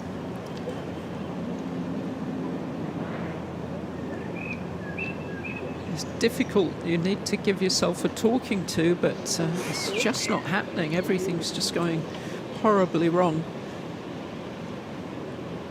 Rosie Davis. Well done. Very well done. Gets her to 2 under. Yes, she backs up last week. She's now 30th on the order of merit. I mean, her season has changed from last week's result. She went from a Q school category where she was able to get conditional status to now really having a full card back. And here is her bride-to-be. They got engaged at the end of last year, Rosie Davis and Laura Funchtuk. I'm not sure when the wedding's going to be. They said they're going to have to wait for the Ladies European Tour schedule for next year to come out to decide exactly when that will be.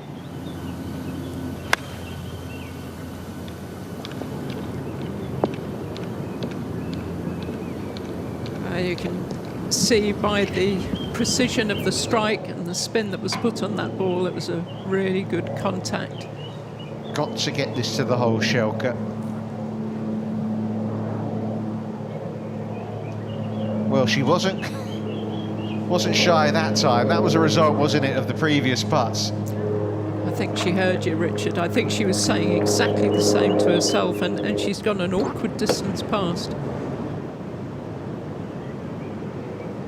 A little bit of a trouble here. We've seen a few in trouble at 14, haven't we?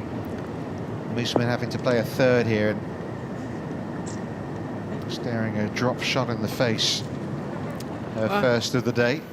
When I was on that hole yesterday, I saw a number of people hit their tee shots, and it was a hole where a lot of the players struggled to get in the fairway, and we've seen that today.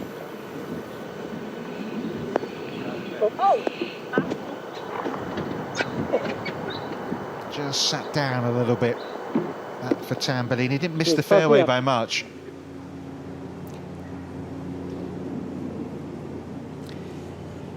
Yes, back-to-back par fives on the back nine, 16 and 17.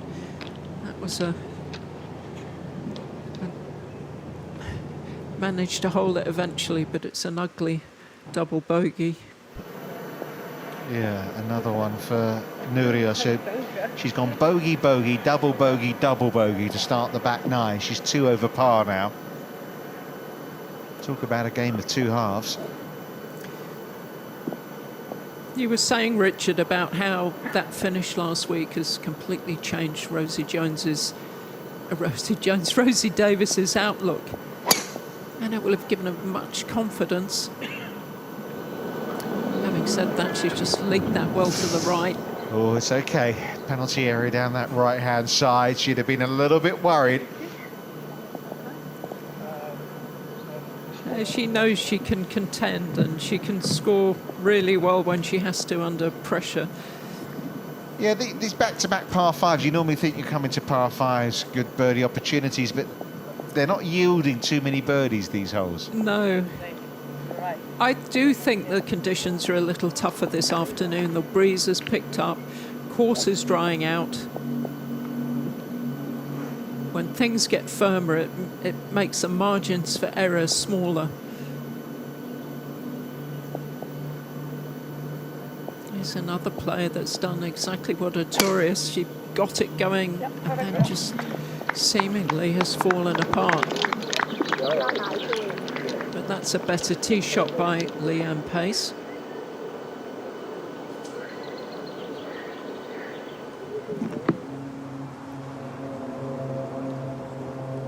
So that's here, Bellini group make their way up the 16th. Mooseman did actually drop a shot at the last hole, so she's back at 1 under par.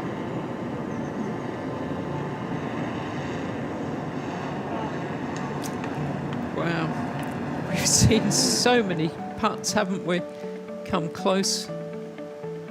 Well, no one out on the course this afternoon is better than a couple under.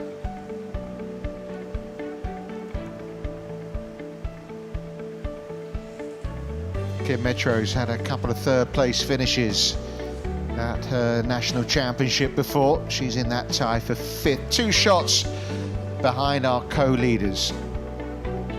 Day 1 in Enetze.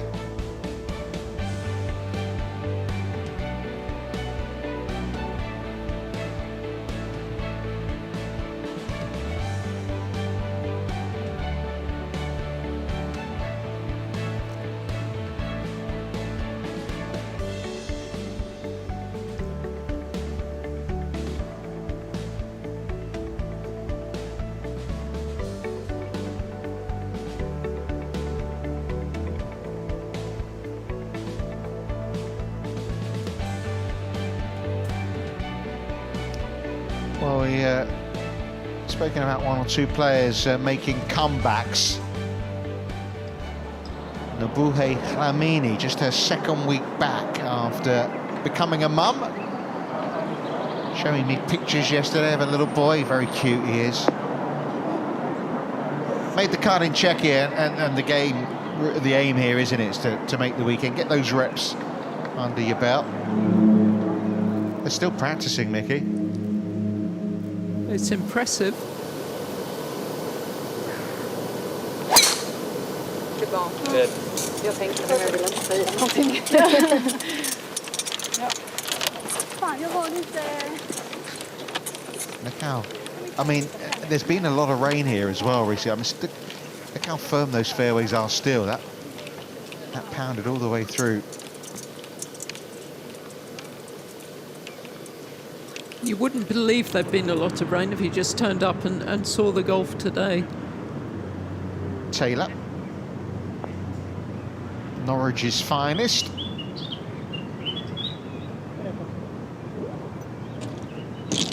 Another player that went to America. She spent 4.5 years in Texas at Texas Tech. Yeah, it was part of the same team as Shannon Tan, another of this year's winners on the Ladies European Tour. I always think she got her degree in psychology, and I always think that should be a help if you're a golfer, because there's so much time to think about your game. We've all experienced it. You go out and things going well, you can it's okay, but when things go badly, how do you cope with it? And you think maybe they've got the tools to cope with it better than somebody who hasn't delved into the psyche of some of the travails that we get into as golfers.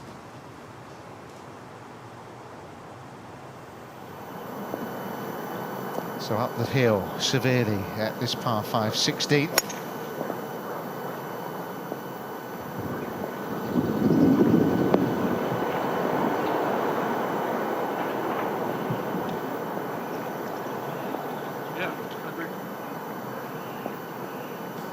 Only the longest really can get home in 2 here.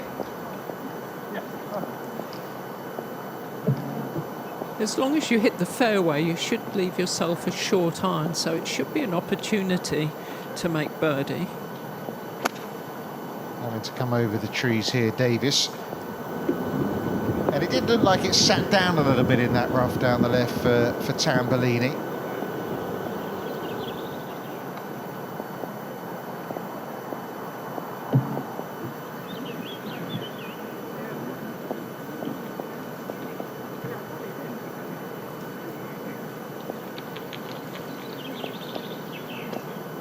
Looks like she's got plenty of club.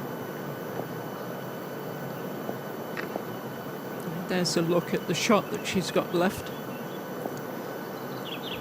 The other thing, of course, the 2 bunkers sit at the front of the green, so you've got to be very accurate to get it through there.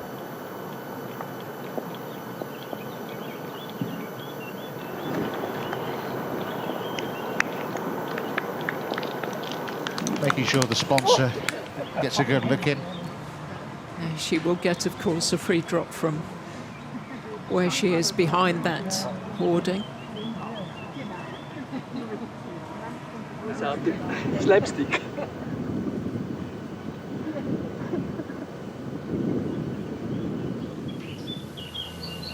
Tambellini, one of those out on the course, a couple under par.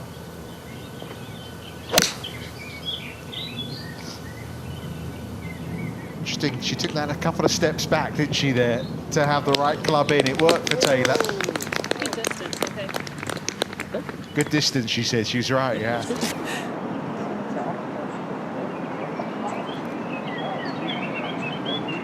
Wow, we've seen so many putts today, haven't we, that have just shaved the edge of the hole, and you think that must go in. Bei Nummer 41 mit der Wuschleit Lamini, Linda Weisberg und Nora Sundberg. Yeah, that was at 18. That's only her 9th hole of the day, though, for Nabulhe.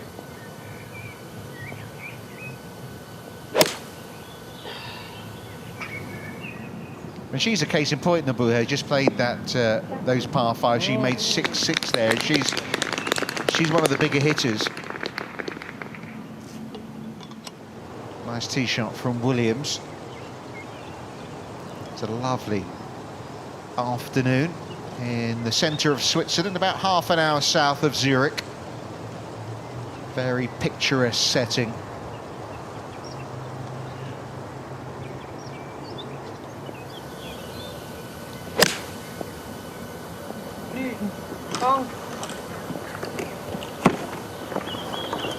That was right at it, just lacking a bit of distance.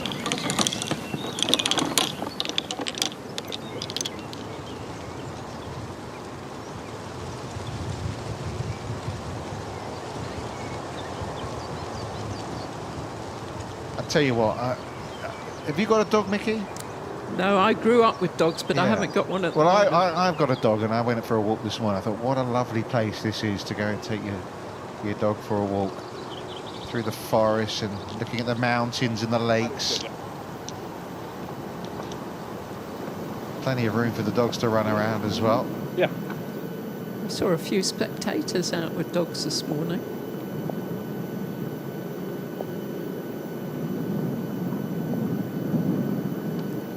Third shot at the par 5 for Davis.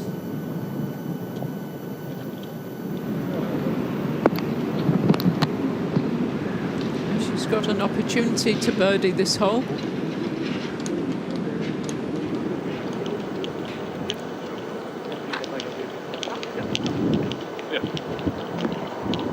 This is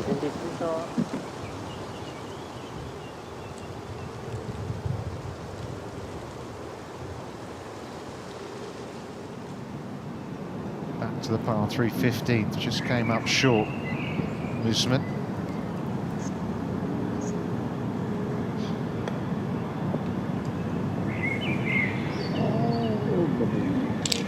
Well, she's bogeyed the last two after making a really good start. And we've seen this, haven't we? We've seen players get on these bogey runs. It's hard to get off them.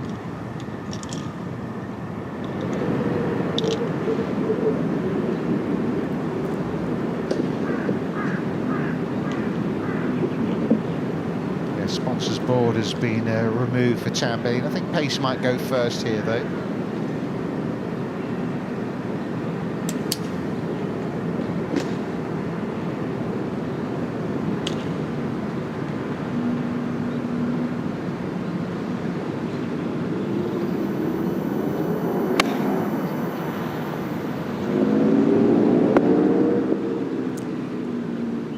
That's symptomatic of her game. I mean, that you know, you have to say that would be poor. She'd be pretty disappointed with that. Not getting it the right distance, not giving herself an opportunity to make birdie. Yep. Färdig på det. Should I go at the 5? Yeah, I Probably think. too cute. Don't get too cute. Exactly.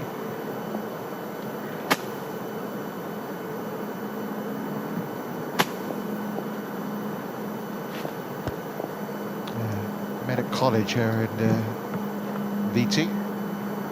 Boyfriend come caddy. Just about how this comes out, really.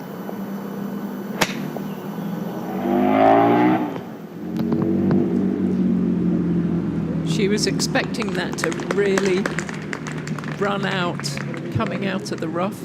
Actually landed quite softly, but it was a good shot. It gives her an uphill putt for birdie.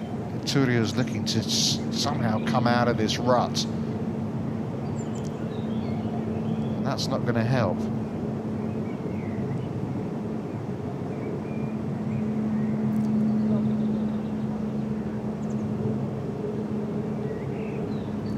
Can't find a par from anywhere at the moment. Williams for the 2.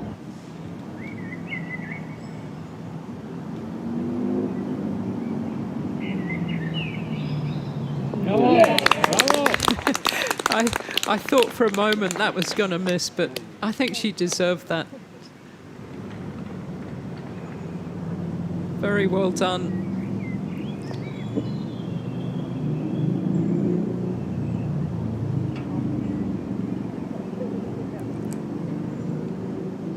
Well, she had a good look at that Williams putt. This is also for the 2.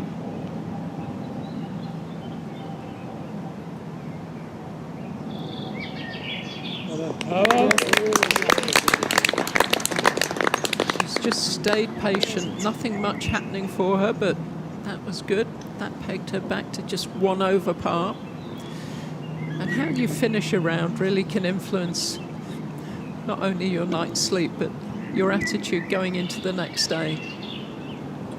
Over to Funstuck at 14.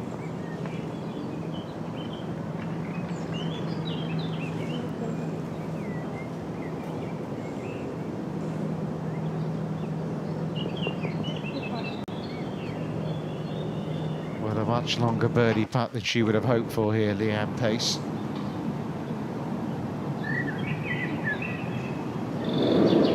And a much longer par putt as well than she'd have hoped for. Yes, that was a left to right breaking putt, but she actually pulled it through the break, which gave it a bit more momentum that she wanted. Now, come on, Nuria. Let's stop the rot here. And another one goes. You know, 1 minute you're threatening the lead. The next minute you're worried about the cut line.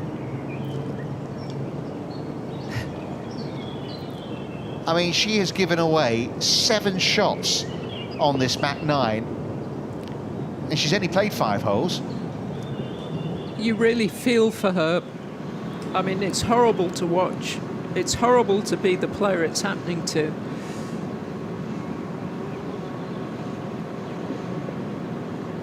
Well, that didn't move at all, really.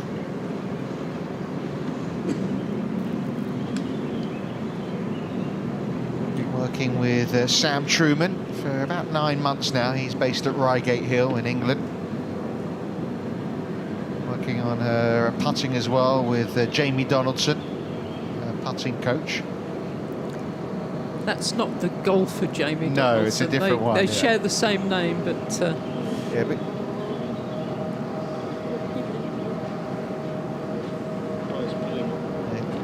Chiara's got her coach out with her here this week, Jeremy Carlson, who is an Englishman but looks after many of the players inside the Swiss national team.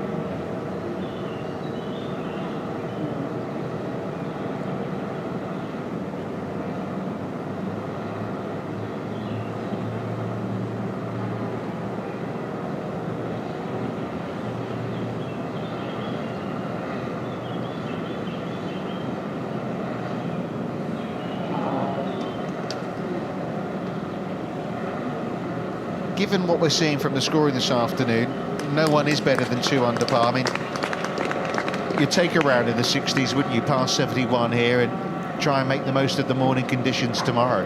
Very much so. I mean, we've seen a lot of people misread putts, haven't we? Mm-hmm. And struggle to get the pace right. I think a lot of the putts, they're quite subtle, the breaks, they're not very obvious. You would think people who've had the experience of playing here before would have an advantage because they would get to know these greens. Yeah, well done, Leanne Pace.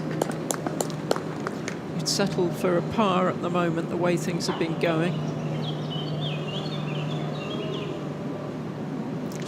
Just that double bogey on 14 that really put a stop to her. 2 double bogeys, actually. That'll make it difficult to score under par. Davis still ticking along nicely. Couple underlying Tambellini.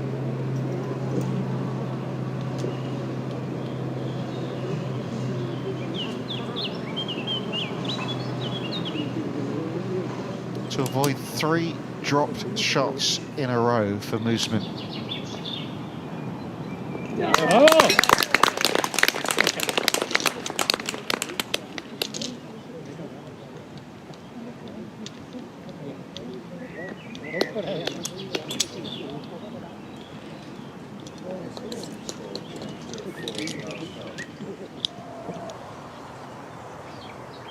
Well, actually, on our leaderboard that we have here, scoring, we're being told that Mooseman had a 4 at the last. We were told that she played her 3rd shot at that par 4 at the previous hole, but...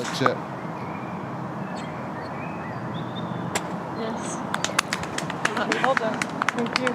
Well, that was a rare putt hold, wasn't it? That's the way to hold it, hard and straight. Use the pin. That was Nadeau holding one at the 9th hole. Very talented French teenager. That takes her to 2 over par.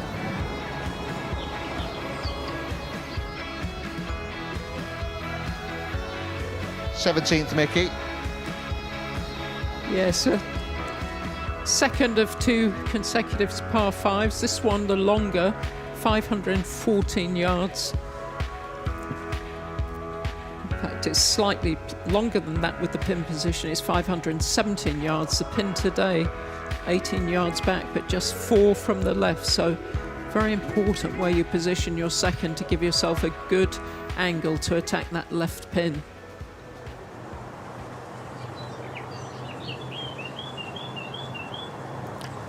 This hole starts from a very elevated tee.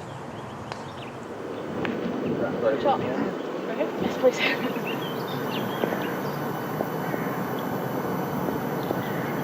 The further you hit it, the more you can cut off that corner and get a bit of run down that left-hand side.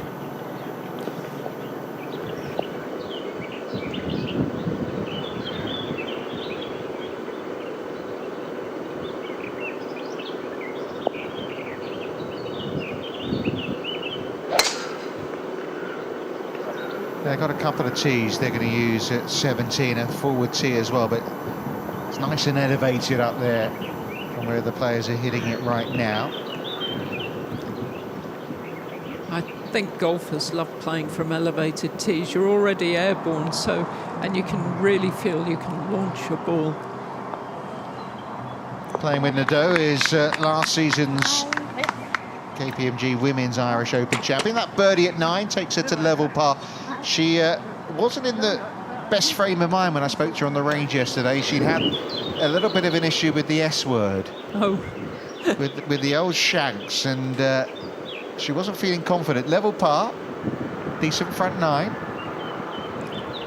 The thing is, when you start shanking, it gets in your head, and then it's at the back of your mind. I think most golfers have played golf for some time have gone through that.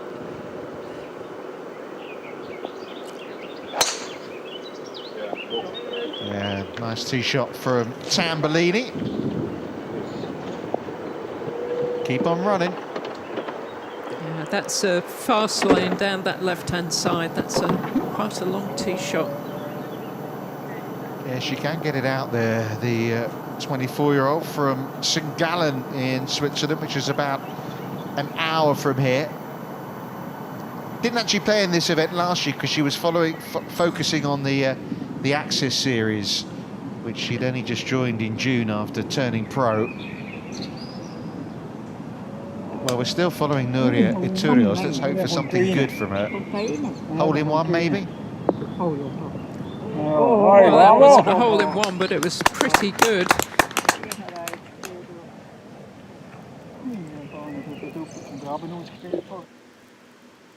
Chloe Williams just laying up.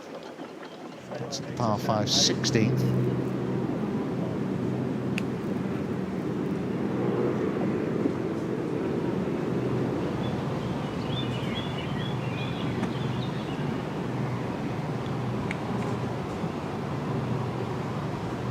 Well, we haven't had confirmation yet, but if that was a par at 14, then she's still under par, Elena Mooseman. It was a good save at the last.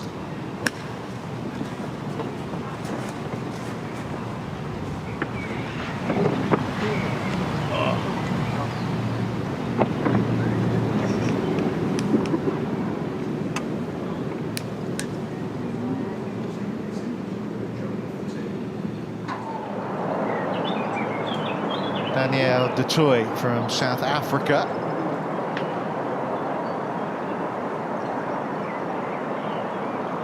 Oh, nearly aced it at 18 there. Just off the back of a birdie at 17. That's her 9th hole of the day. Chance to get under par for the South African. Now, come on, Nuria. If you're going to end the bogey run, might as well do it with a birdie.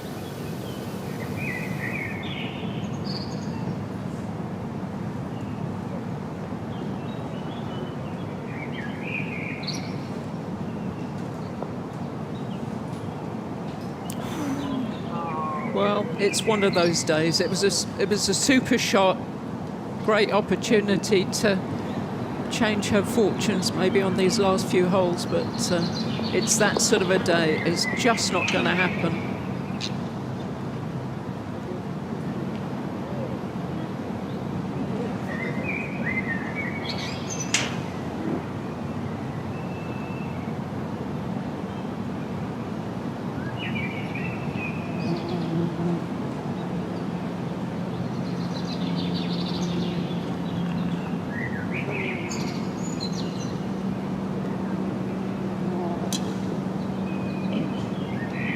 To be for Fuchsduk.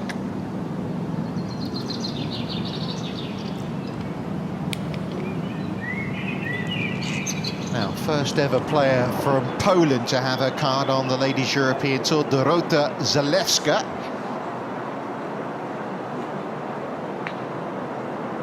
This is her 9th hole of the day. She's going really nicely. Come on down.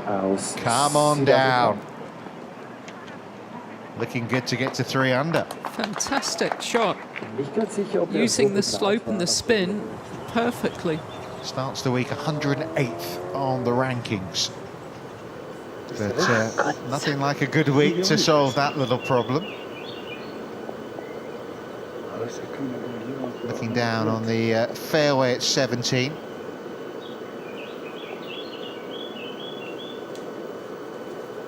How much do you think the players take in the views when they're in game mode like this? I think it depends on what's going on in your head and how your golf is. And I mean, look at that. I mean, it's like a postcard over there, isn't it?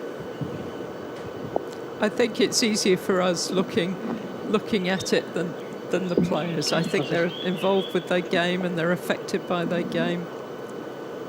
Something about this part of the world, you know, we think of Evian in a few weeks' time, think of the European Masters on the DP World Tour at Cron. You get a view or two, don't you? I have to say, it's been a few years since I've been to the Evian, and I've also been to Cron, and you forget just how beautiful it is and how different it is to where we live in highly populated areas of the UK. You know, we're both in or close to London, and I mean, this is the absolute opposite. It's just beautiful. You're surrounded by countryside, but as you say, you're close to one of the biggest cities in Switzerland, Zurich. It really is beautiful, and it is literally a breath of fresh air, although sometimes it smells of the cows, which we don't mind. We're in the country, it's lovely. But it is beautiful. Wherever you look, there's a view. Magic Davis. Yeah, very well done. Just a bit too far running through the back of the green. Two very good shots. 9th hole of the day for Daniel de Toy. This is at the 18th. So they've got quite a big chunk of their round to play. Plenty of daylight. Now, Nuria needs a little bit of soothing, doesn't she?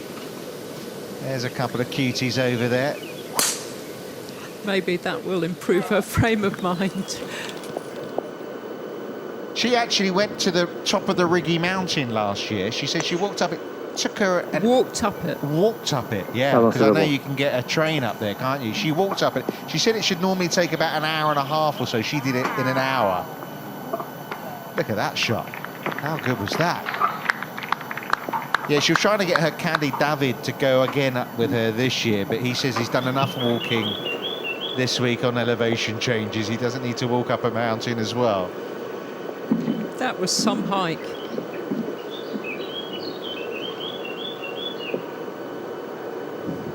A lot of the players embrace where they are, don't they? They want to get involved in doing something locally to where they're playing the tournament, not just be here to play golf and be in the hotel room.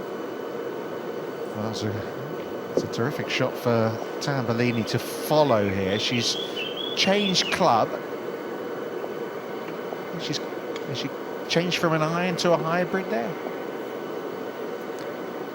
Well, she's a long way down there. I mean, very much in reach for her. Yes, and you can see by Leanne Pace's shot, it does very much scuttle forwards. It's downhill from where they are. She's gone back to the iron again. Changed again. Let's hope she's happy with the club selection. Although it's a longer hole in yardage, because of the elevation, it plays shorter than the 16th. Oh, she's missed it left. That is in big trouble. They haven't seen it down there as well. I think that's gone.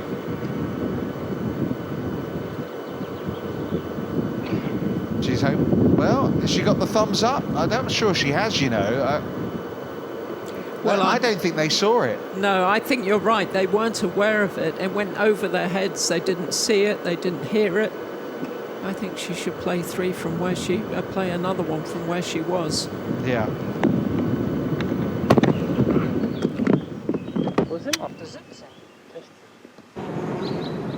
Well, we're back with that. Back at the other par 5, the 16th. Taylor. 2 good hits to here.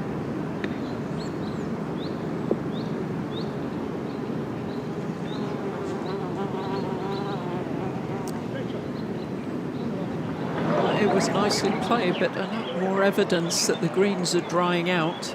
Now this would be a lovely end to what's been a terrific 9 holes from Zalewska.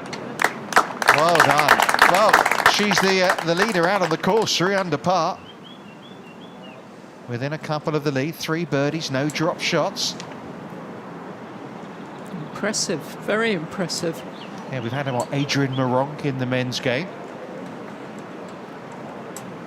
First pole on the ladies' European Tour. It's exciting, all the different nationalities that are playing golf and getting into golf. But I think it helps that it's now an Olympic sport to see that. I mean, you know, we've seen the scramble and how much the players want to be in Paris in a month or so.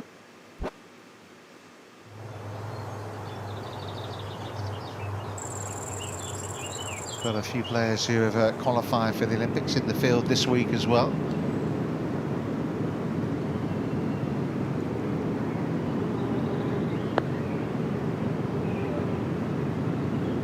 Alban Valenzuela and Morgan Metro, the 2 players from Switzerland as far as the women are concerned. I think they're a strong team, aren't they? They're both, I mean, Alban Valenzuela, she hasn't come close to achieving her potential, I don't think. I saw quite a lot of golf from her as an amateur. Now, has she found the ball? I mean, are they looking, or has she found? No, it looks like she's found it. Yeah, down by that tree. That's a big break. Must have hit the tree and come down. I was going to say, it looked much further left than that. It looked like it was heading into that really thick thicket. And she's the right side of the tree as well. That was a very lucky break. That was really quite a wild shot. Well, you need a little bit of luck along the way. Well, it's not going to be an easy third, but given what could have been, should be hoping there's no roots under there as well. Yes, I mean, that's always a worry when you're close to a tree. I'm not sure if she's going to be worried about her backswing on this one, whether she can go directly at the pin or maybe a little bit to the right of it so she doesn't come close to hitting that tree. Well, given where her second went, she'll be delighted to just have a birdie putt from anywhere. No, it wasn't a problem, was it? But she's pulled that. And after a fine tee shot, struggling a little bit. I think she got away with that one as well. Yes, I don't know if she was what she was worried about, but it was almost like the through swing. She quit on it and swung round herself as we quickly go ahead and see if Taylor can hold this putt. Back-to-back birdies for the Italian champion. Just looked like it was going to escape, didn't it? Now here's a player with a lot of potential, Mickey. I don't know how much you've seen of Fatima Fernandez-Cano, player who's come back from injury. Yes, I mean, she's an outstanding amateur, wasn't she? Absolutely top amateur. Hugely talented. Yeah, had to have surgery in 2023, but she's come back well.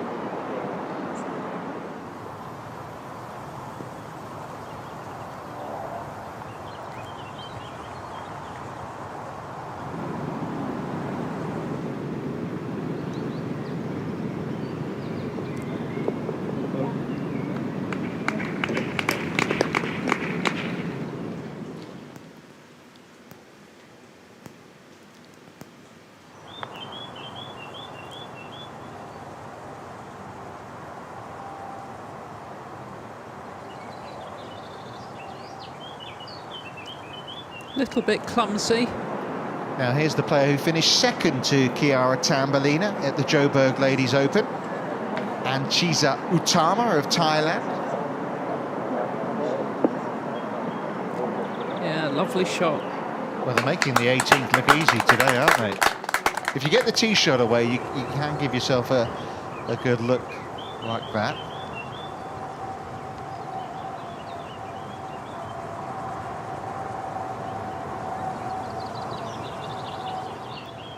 She is making hard work of this. Each shot that she's played is, well, the second one was poor, but since then she's played a couple of shots that just a little bit sloppy. Well, it's a lovely summer's day in the heart of Switzerland, and look at the drones being attacked by the wasps.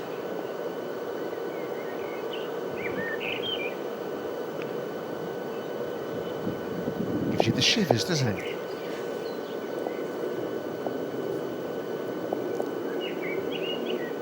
Well, it was a fantastic shot in from Rosie Davis, and this is an eagle opportunity that could take her within one of the lead.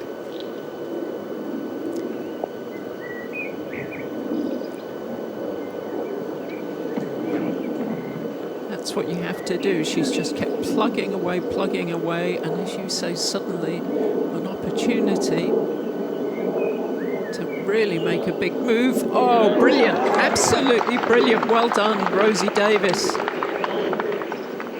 Well, she's in the hunt again after threatening last week in Czechia.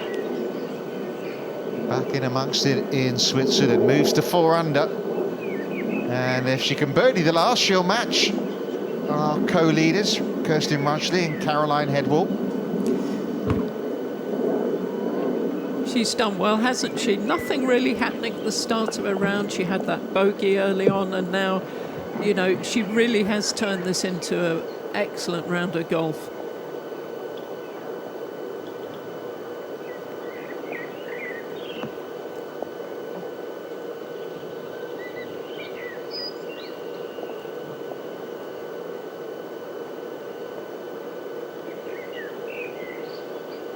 Well done.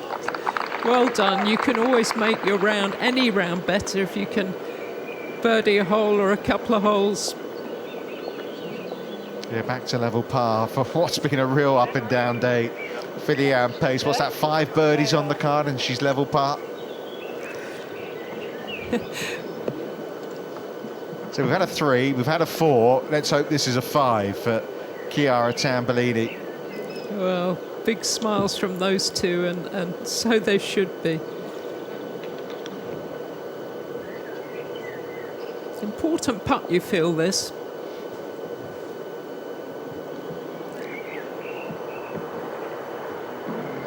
Yeah, hit a terrific drive, but nothing's been as she wanted it since then.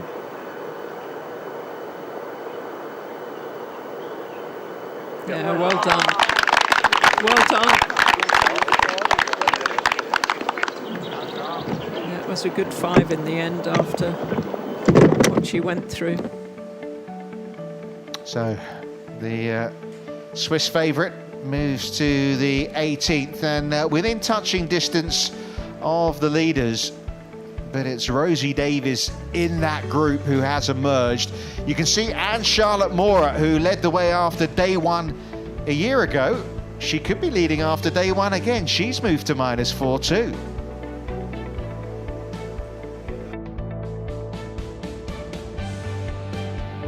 Back-to-back birdies at 13 and 14 for the French player.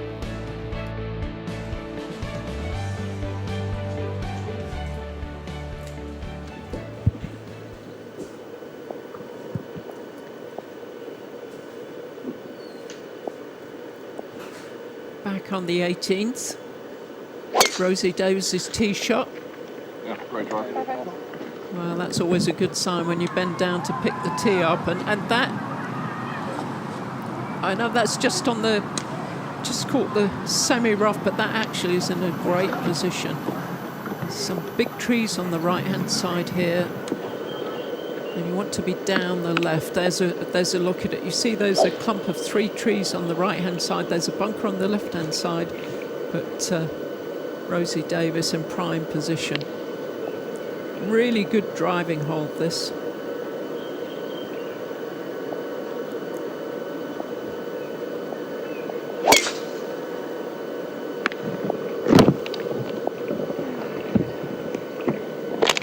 Just came across it a bit, and that's going to be blocked out by those trees on the right-hand side, and she knows it.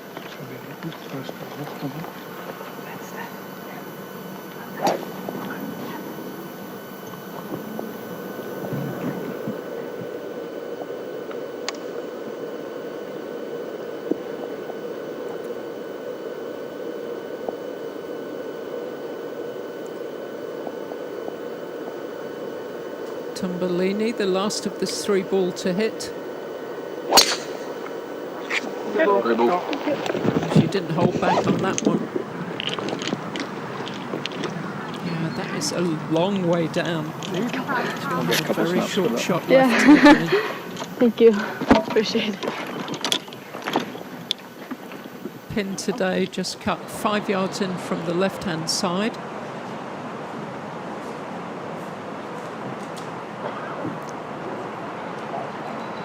Well, it's been an excellent 9 holes from the Spaniard, and I'll see her turning 33, 3 under par. You can see her performing well here. Fatima Fernandez-Cano finished 3rd at the Lala Merriam Cup, a tree-line course in Morocco, a venue you know well, Mickey. Yes, I think she's a huge talent. I think we'll be seeing a lot of her in the weeks and months to come. Yeah, she's had a couple of wins on the Epsom Tour, so it wouldn't be a surprise to see her get a breakthrough on the LET at some point this year. Well, it's suddenly changed. The whole complex of this afternoon has suddenly changed with a few holes, a few spectacular holes. Okay, yeah. Amy Taylor, to me, to you, to me, let me it is. Well, she's turned an ordinary round into a much better round with a couple of birdies.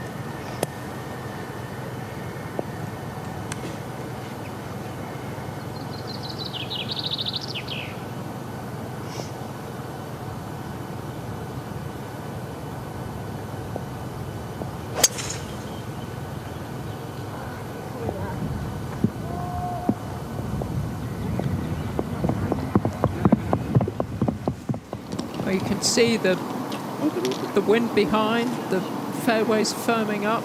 That one going all the way through the green in 2 on the back of the 17th, the par 5.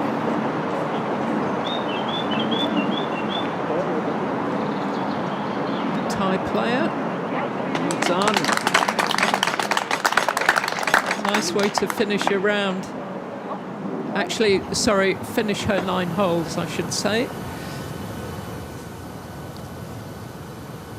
One of the final groups off this afternoon, Utama, teed off at 2:30.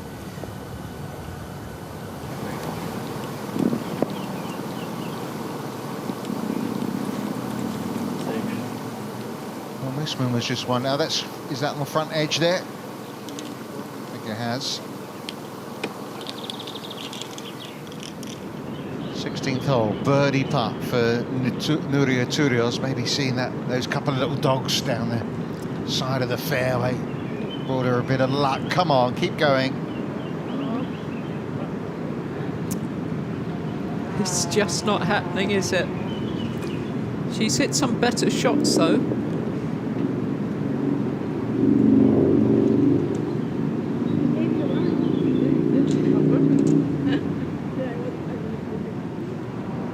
Just mopping up.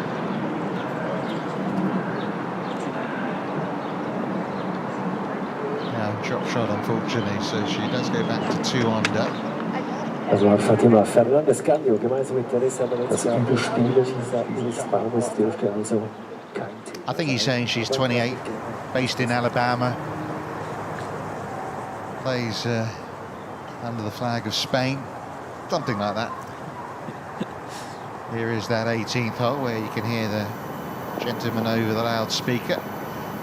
That tree just makes this tee shot a little trickier, the seconds as well. Yes, there's 3 trees there actually, and if you're behind them, there's no way you can go over them and stop it on the green. But the fortunate thing for Leanne Pace today is that the pin is cut just 5 in from the left-hand side, so she can actually probably see it and just go over the edge of that tree, but I think that's going left. Yeah, very difficult from where she was, whereas you can see her two playing partners, Chiara Tombolino and Rosie Davis, they're in position A. It doesn't matter where the pin is from their point of view. They're well down this hole on the left-hand side, and clear shot to this pin. There he is, that man announcing the players as they approach the 18th.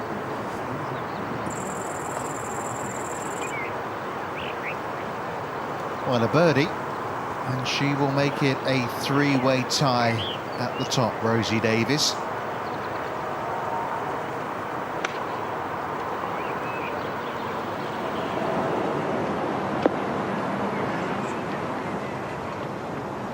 Straight at it. Good shot, she's got an opportunity. Yeah, was in the league group for the final round when she played here in Switzerland a couple of years ago. First time that ever happened to her on the Ladies European Tour.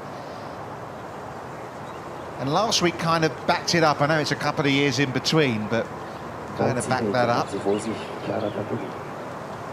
Tambellini hoping to finish what's been a good day in style.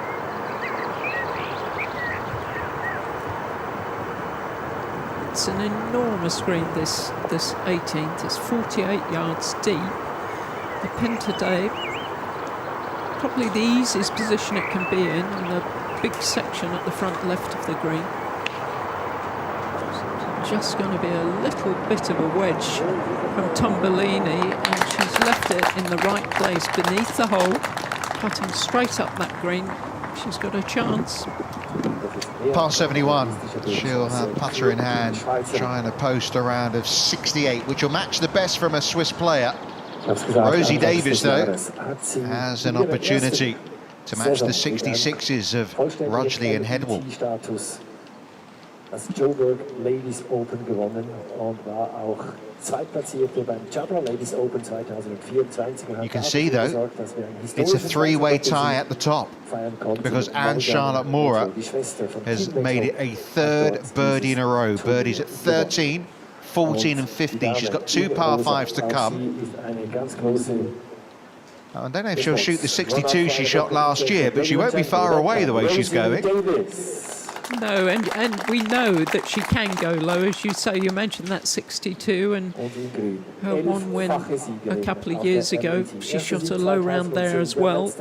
She can go low. She's not afraid when she gets the putter and her club's working. But she's 141st on the rankings. Well, she hasn't had the best of starts, but it's amazing in golf how quickly you get that feeling of confidence and belief when you start to hit good shots and make putts, and that's quite clearly what she's been doing.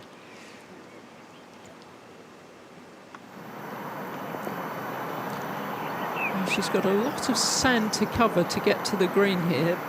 That's not the issue. The issue is that she hasn't got much green beyond it. So normally a straightforward shot, but it's not easy to get absolutely kicking distance. She's just got to really pick the spot where she wants to land this and swing with authority.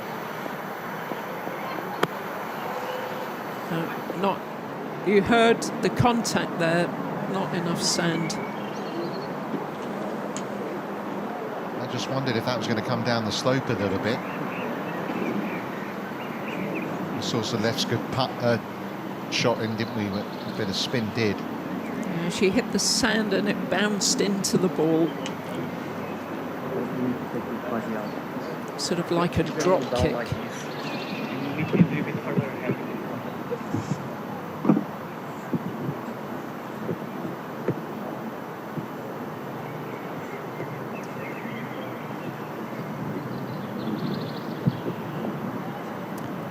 The pin position on 18 today is going to mean there's be a lot of birdies on this hole. I think the easiest position of the three on 18, they can make it really tough by putting it all the way back on the next tier or or even harder still if it's on, there's a little slither of the green on the right-hand side, then it really is tough. 266s in the house so far today in this opening round in Switzerland. This to make it another.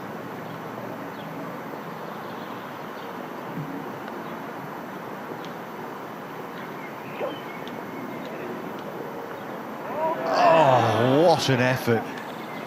What a terrific day. And hasn't she followed up her performance in the Czech Ladies Open last week in a really good manner? That's an excellent day's work. It certainly is, and she built that round. She just got better and better as the round went on, stayed patient. If she did get out of position, she took her medicine. A really good round of golf by Rosie Davis. Yeah, 4 under par for the last 6 holes for a round of 67. It looked like, though, it may be one better. It was trying. No, she'll be really happy with that. See, she had that bogey early on in her round, and after that it was pretty much flawless.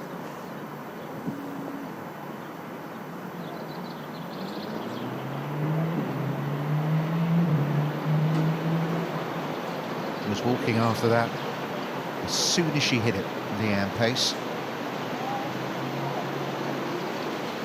She's going to start round 2 over par. Only 39 players under par right now. And one of them is Chiara Tambellini. That's this for a round of 68.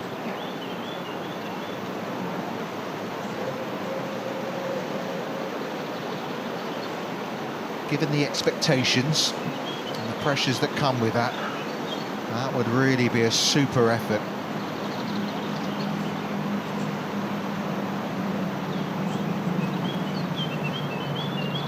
She's looked like she's enjoyed herself on the golf course, hasn't she?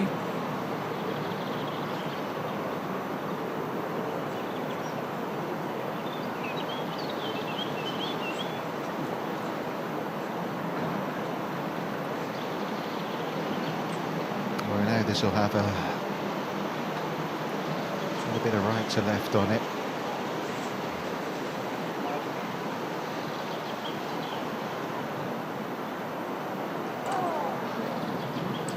So no birdie finish for Tambellini. Going to be a 69. Good start.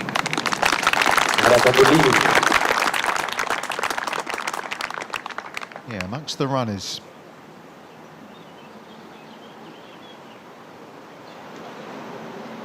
Just that one bogey on the second hole.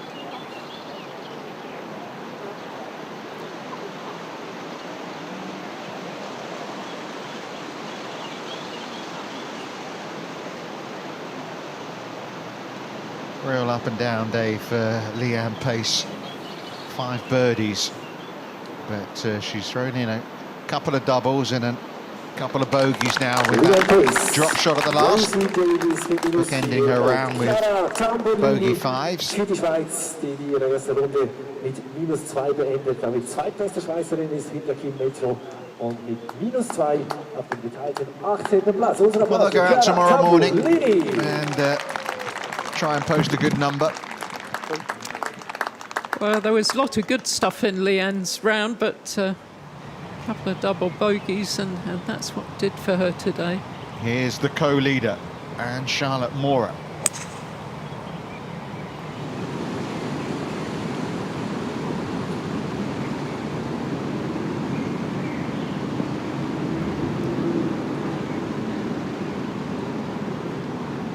Well, she's green side in 2 and up and down there for a 4th birdie of the day, if that tree's not in the way.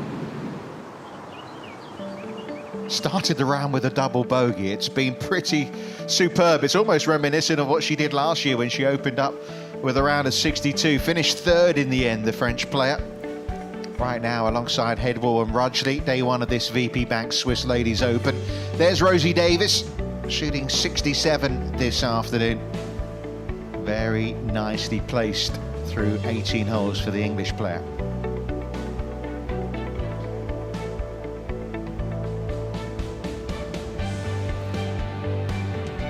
Most of those players on this page finished this morning, including Alice Hewson, Kim Metro, the lefty, who's had a couple of third-place finishes. Alice Hewson, 16th on the rankings on the Ladies European Tour, hoping to jump into the top 10 this week. Pia Babnik's been in terrific form, back-to-back top 10s for her. Emma Spitz also has been right there, runner-up at the Amundi German Masters last month. There's Dorota Zalewska, Vinny Kapoor, another going along nicely out on the course. Tambellini inside the top 20 after that round of 69. Winnie Hillier, third event back after a year out. And we just saw Fernandez Cano and Atama turning, couple under. Former champion Marianne Skarpnord, another of those under par, and we saw Smilia Sonnebu turn at a level par. She's picked up a shot since then. The Dane picking up a birdie at 10, so back-to-back birdies at 9 and 10 for her. Verena Gimme happy with her back 9. The German player fighting back for a level par round of 71. Couple of unanswered birdies coming home, and it was a good fight back as well from Lauren Walsh, who was 4 over par through her first 5 holes, so to shoot level pars, good going from the Irish player. Very well done. It's hard to fight back, as we've seen a number of players this afternoon. A couple of the Swiss amateurs there at level par, Nora Sundberg and Amelie Kumar. I spoke to Amelie yesterday and her dad Gurav, who's caddying for a very excited first ever Ladies European Tour event. She's off to SMU as well in a few months, the University of Bryson DeChambeau.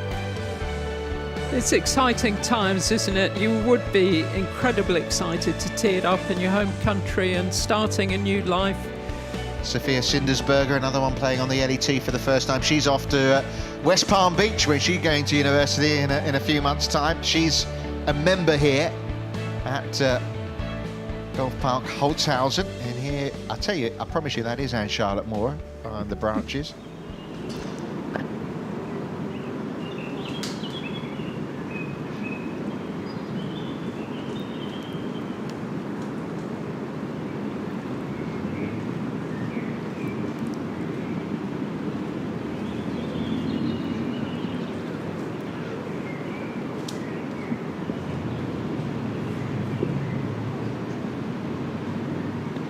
She's got green to work with, and that's good because that was going to run out of there, and she's done pretty well, I would say, from where she was.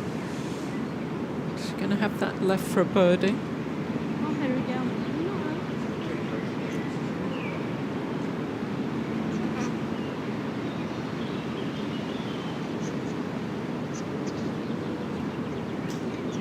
She's got that for a third birdie in a row, and then a reachable par 5 17th to come as well. Some run that she is putting together right now, and Charlotte Mora. Well, we just saw Chiara Tambellini and co come down 18. Let's take a closer look at it, courtesy of Mickey Walker.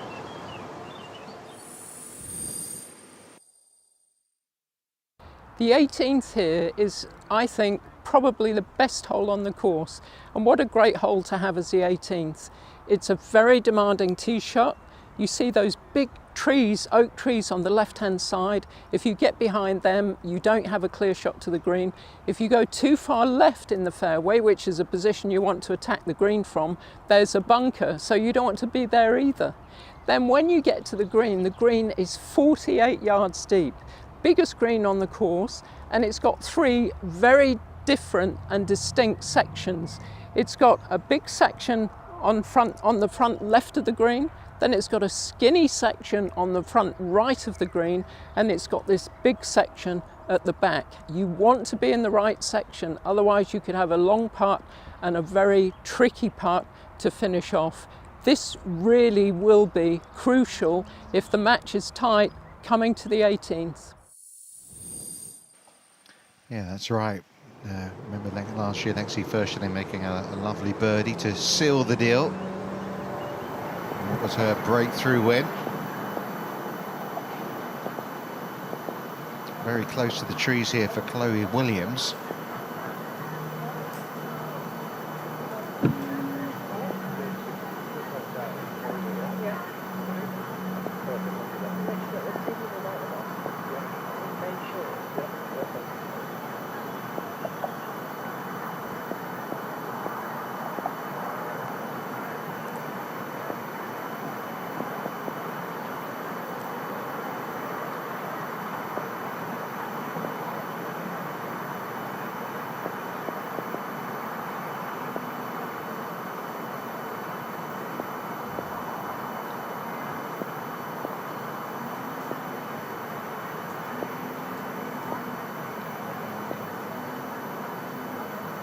...121 yards from the front of that bunker to the front of the green.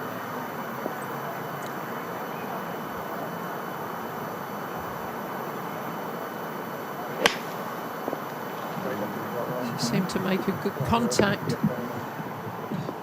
Yeah, that was an excellent shot from where she was.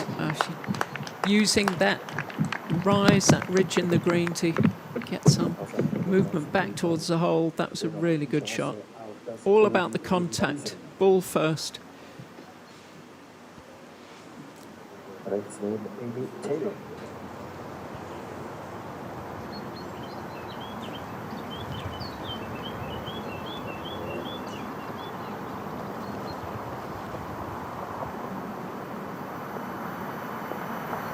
Well, first round as a Ladies European Tour champion. It's been a good one. Could be even better. Just going to drift away a little bit. Das ihre Klasse aufblitzen und zeigt uns, wie sie vor 2 Wochen das Italian Open gewonnen hat. Und jetzt Lokalmatadorin in der Auswahl.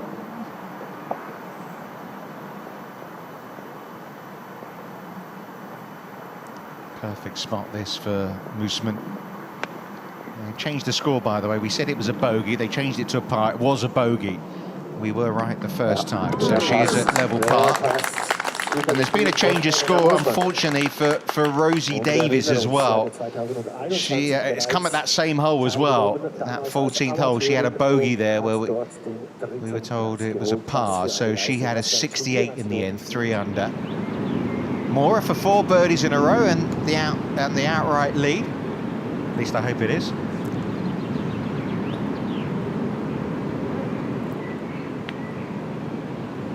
It's a nice positive putt.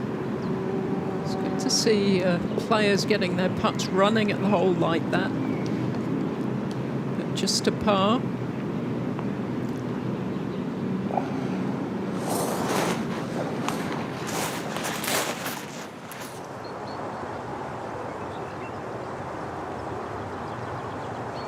Yeah, confirmation Mora into the last 2 tied for the lead. Bogey free today, the Australian Kirsten Rudgley looking for a breakthrough victory. 6 birdies on the card for Caroline Hedwall. 5 times a Solheim Cup player. Here's a Turios who had things going on the front 9, went in reverse on this back 9. Well, that was a rare glimmer in a really poor and frustrating back 9 for Turios, but every little thing like that helps. It's brought the smile back onto her face.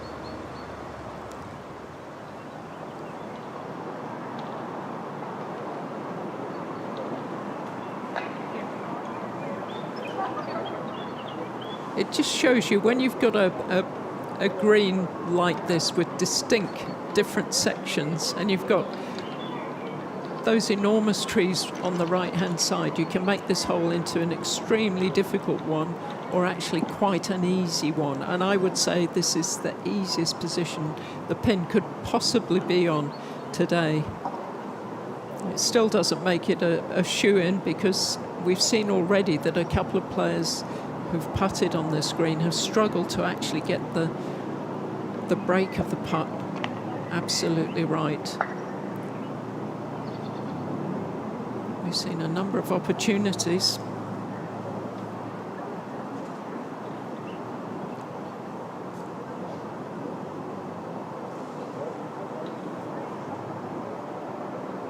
Played very little golf last week, Amy. There wasn't a big celebration. Had a few hits on Saturday for the first time after winning. Nothing much before arriving here, but was happy with her game when she started out there on the course on Tuesday. And we've seen that today. This to finish under par.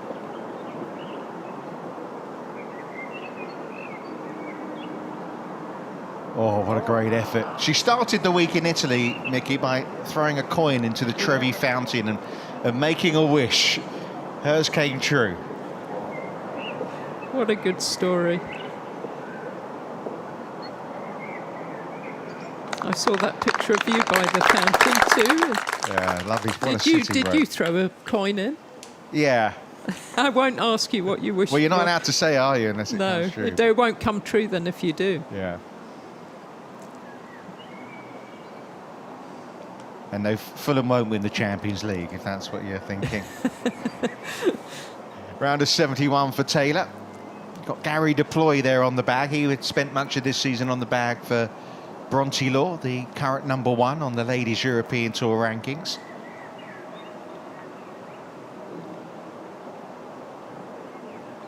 In fact, Amy had Harry Ewing on the bag for the final round. He's caddying this week for the first time for Kirsten Rodgley, who's amongst the co-leaders. Yes, he's a professional from Ireland and spent quite a time out here caddying for Kim Metro's sister. Lovely guy. Obviously knows the game of golf inside out, so I would say he would be an asset on somebody's bag. Oh, nicely played out of the bunker from Williams. This will bring a sweet feeling to the end of her first round if it can go in.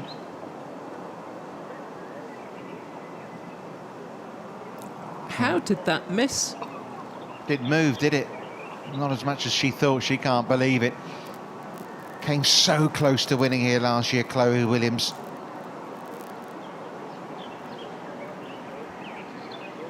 Came so close to making a birdie at 18 here on day one. The pace that was going at, you felt that it had to drop. I mean, we haven't seen any putts really hold on this 18th green. It is so subtle, that break. 72 then to start for the Welsh player.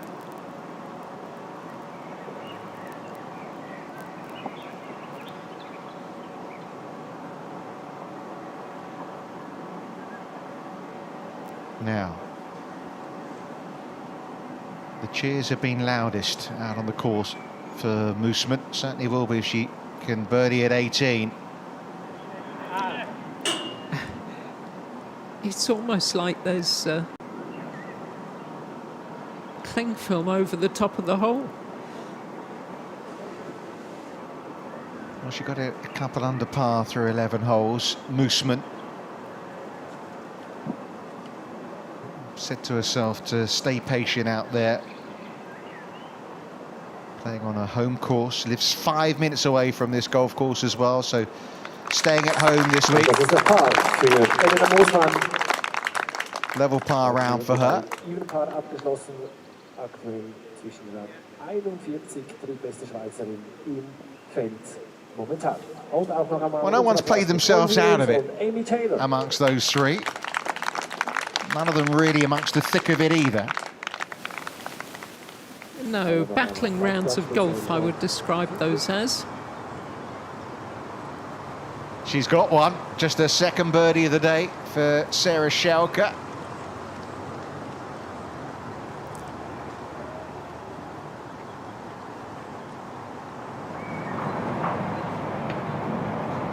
Maria Pratt at the 9th hole. It's her final hole of the day, and no drop shots on the card. And after starting the day with 9 pars, she's got that for a 4th birdie coming home. So the Spaniard inside the top 10. There's a few players still with a few holes to go at 3 under par. Dorota Zalewska and Fatima Fernandez-Cano, who's just birdied her 10th hole of the day at 3 under. But it's Anne-Charlotte Moore who's threatening to to take the sole lead, par 5, 17th. And that 18th still to come for the French player who set the pace a year ago in Switzerland.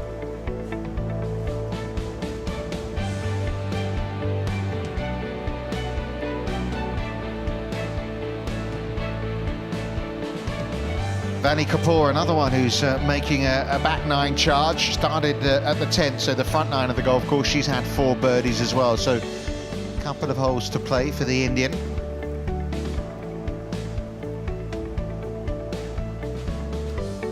There is Mireia Pratt. Good look to get in at 4 under.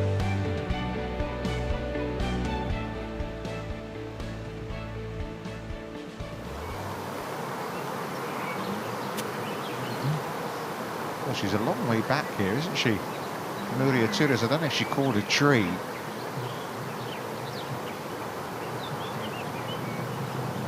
I mean, a long way back. She's got over 200 yards in.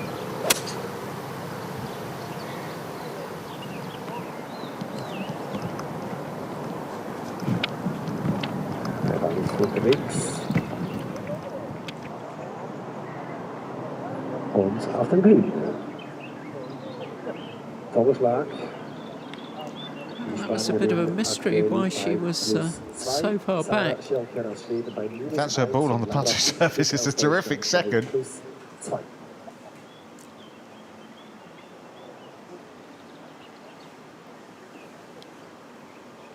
And she's about 60, 70 yards behind her playing partners.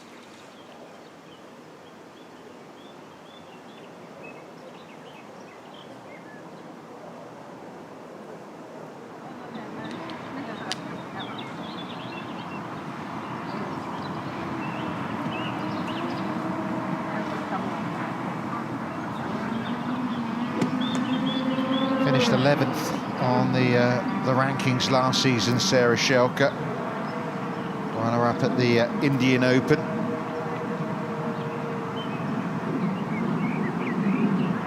In the last few months of the season, she was amongst the leaders, it seemed, every week. But it's been a slower 2024 so far.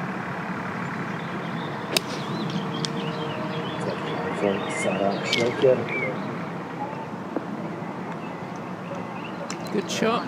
Wunderbar, würde ich erst spielt und auf 5 Stück.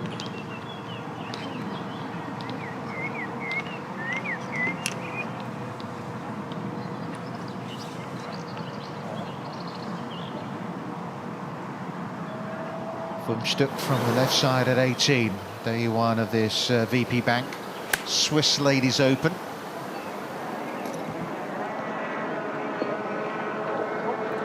Get in! That was a bit unlucky. Beinahe mit dem Hole-out, mit dem Eagle. Nearly. Für die Deutsche. Wow, was für ein Schlag.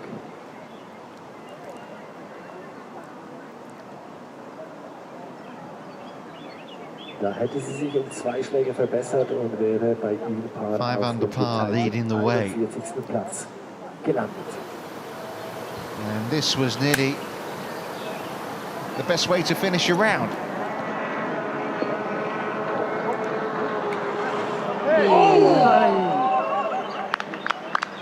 Well, that's a tricky little putt she's got left, but it was absolutely brilliant. Wow, was für ein Schlag. Let's hope she can finish that off. She deserves to.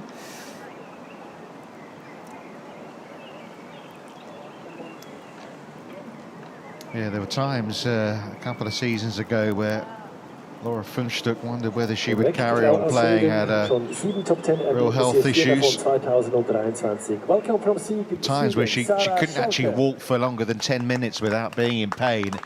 Had to change her swing, change her diet. Fairly radical, but it's great to see her back playing well again.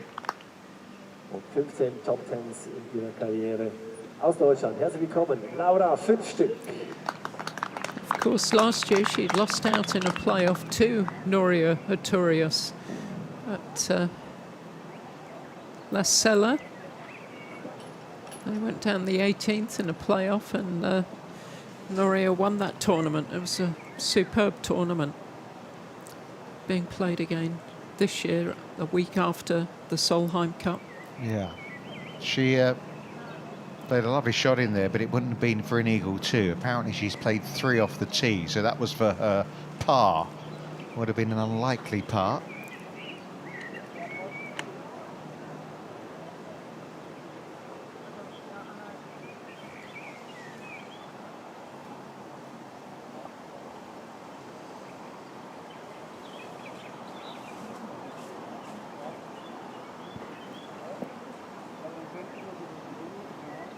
Schelke, who has got a birdie look here, but is it going to be her to putt first? No, it's going to be Aturios. Did well to get a second here. Yeah, she certainly did. There won't be many players who are hitting a wood into the screen. Although it was a little one, it was still a wood. Well, it's been the proverbial game of 2 halves for the player from Mallorca. Seeing double vision here.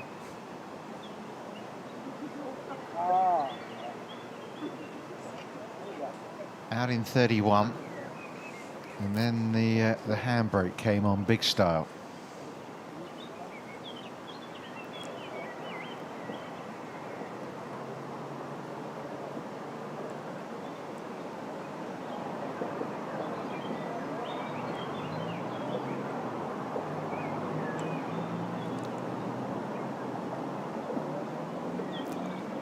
That's symptomatic of her day, really. Nothing quite going right. She's going to be out in 31, back in 42. Now Moro, this is a real opportunity at 17. Good one here, and you'd fancy her to get to 6 under.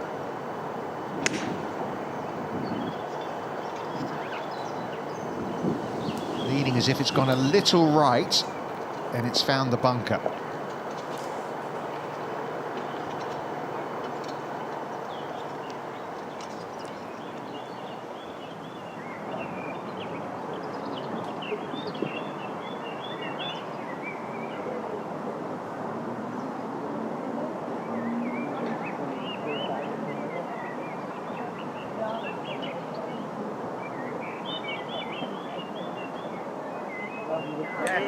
Well done by Schelke.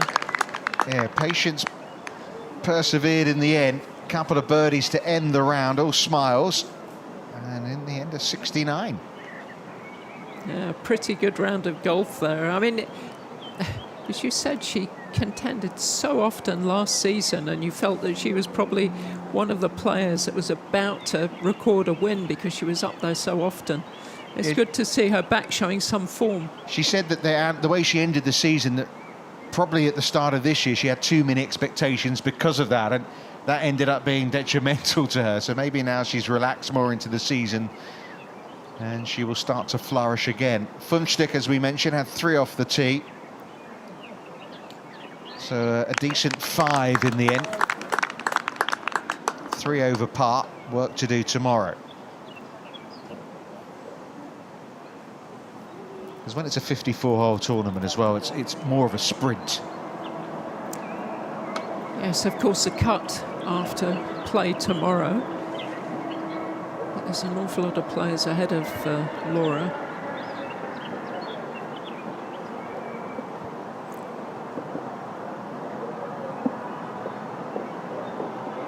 Disappointing 73 from Nuria Aturios, a round that promised much after 9 holes.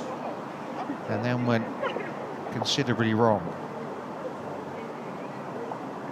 She's got a great attitude, though. You can see that she's a fun person. She enjoys life, and despite her round, I mean, she's still got a big smile on her face. And sincere congratulations to Schelke.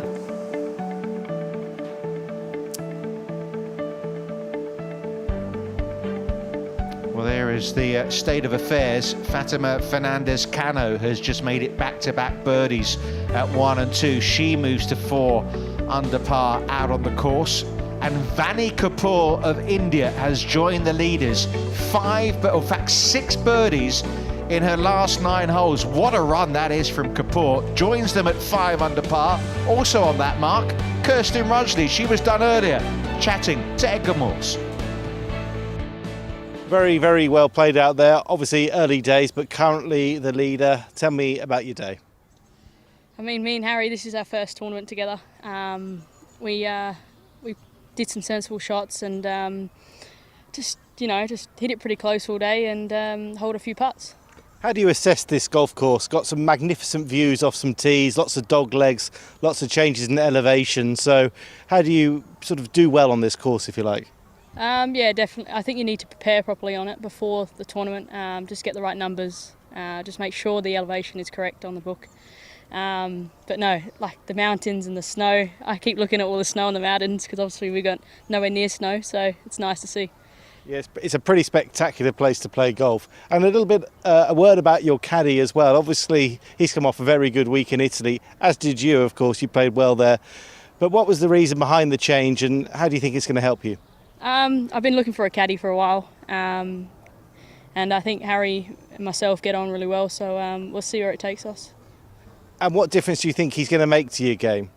Just a few decisions that I probably would have made and he makes better. So, but that's what a good caddy is. So, is that like a change of approach for maybe playing more aggressive or less aggressive off a certain tee or on an approach shot, or is it something else? No, not really. Just like today, we were in the rough. He said play it short and we'll chip it in, and I did. So just little things like that. So no, it's good. It's always nice for a caddy who gives some instructions and the player does it. So well done, you two. Great pair. Good start. Thanks very much. Appreciate it. Thanks. Yeah, solid 66 there. No drop shots on the card from Kirsten Rudgley today. Moore, well, could get out of what is now a 4-way tie if she can get up and down here.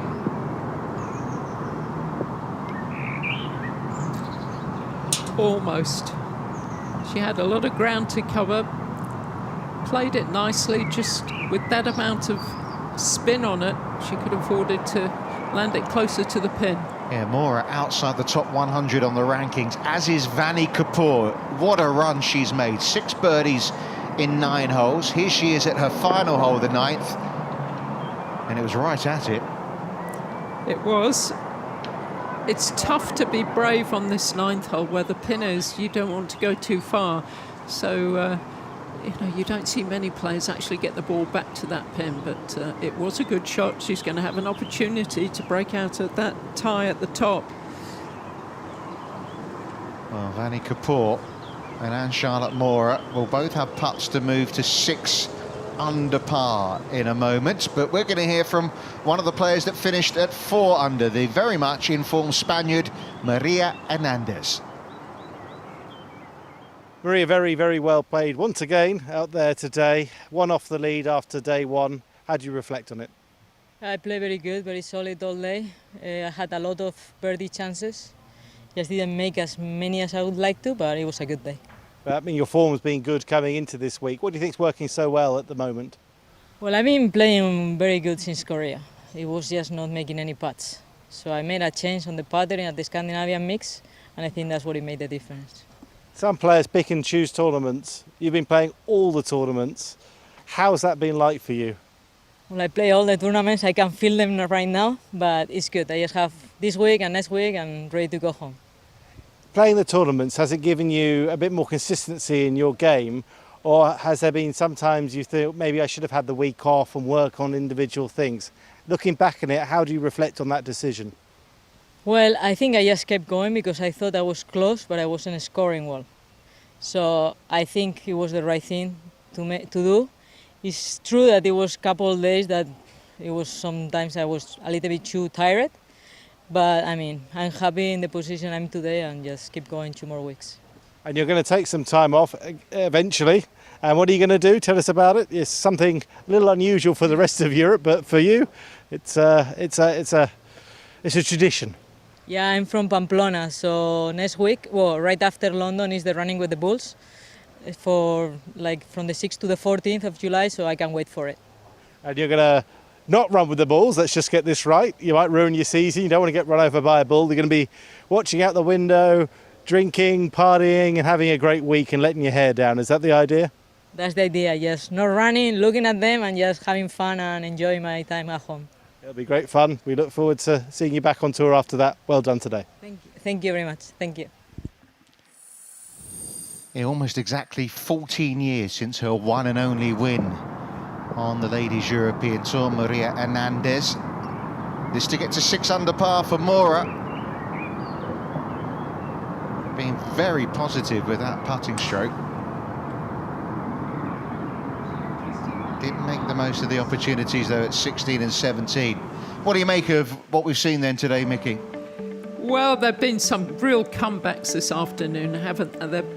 People were struggling and then suddenly a rush of players making a real run at the leaderboard, and we've seen some great golf in the last hour or so. And, you know, Rudgley and Hedwall expect them to be up there. Mora, well, we know she shot a 62 here last year. Vanni Kapoor, you know, outside the top 100 on the rankings as well. What an opportunity for the likes of her, for Mireia Pratt, players like that to change their season. Well, absolutely, and it's great to see. I mean, it just shows you all these players can play good golf. It's just doing it, and it's great to see some of them that aren't really up there that often. And, you know, we've got Kim Metro at 3 under par from the Swiss contingent, 14 Swiss players starting this week. Chiara Tambellini as the number one, if you like, 4th on the rankings, and 69.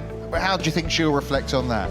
I think she'll be quite pleased. I think it was a bit of a mixed bag. I mean, we saw some good golf from her, but a bit of scrappy golf as well. But she's right in there. I mean, we know that you can score low on this. We saw that 62 from Charlotte Mora last year, and you know, so people know that they can go low if they can get their games together, and expect to see some good golf tomorrow as well. Yeah, 5th edition around this golf club, Golf Park Holzhausen. And great to see Nora Sundberg as well, the Swiss amateur, getting herself to 1 under par. Really is a big week for the Swiss amateurs. I say Swiss, she's from Sweden, isn't she? The 18-year-old who was in the Junior Ryder Cup, Junior Solheim Cup last year. But there are a bunch of Swiss amateurs as well. There's Amy Taylor, one of the season's winners, shooting a level par round of 71. But there's the top of the leaderboard. Opportunity maybe for Vanni Kapoor and Anne-Charlotte Mora down their final hole to get to 6 under par. You can check out all the scores at ladieseuropeantour.com. But it's been a fun opening day on a golf course which produces stunning views, a wonderful backdrop as we approach the halfway stage of the Ladies European Tour season. Make sure you join us tomorrow for day 2 of the VP Bank Swiss Ladies Open. Bye-bye.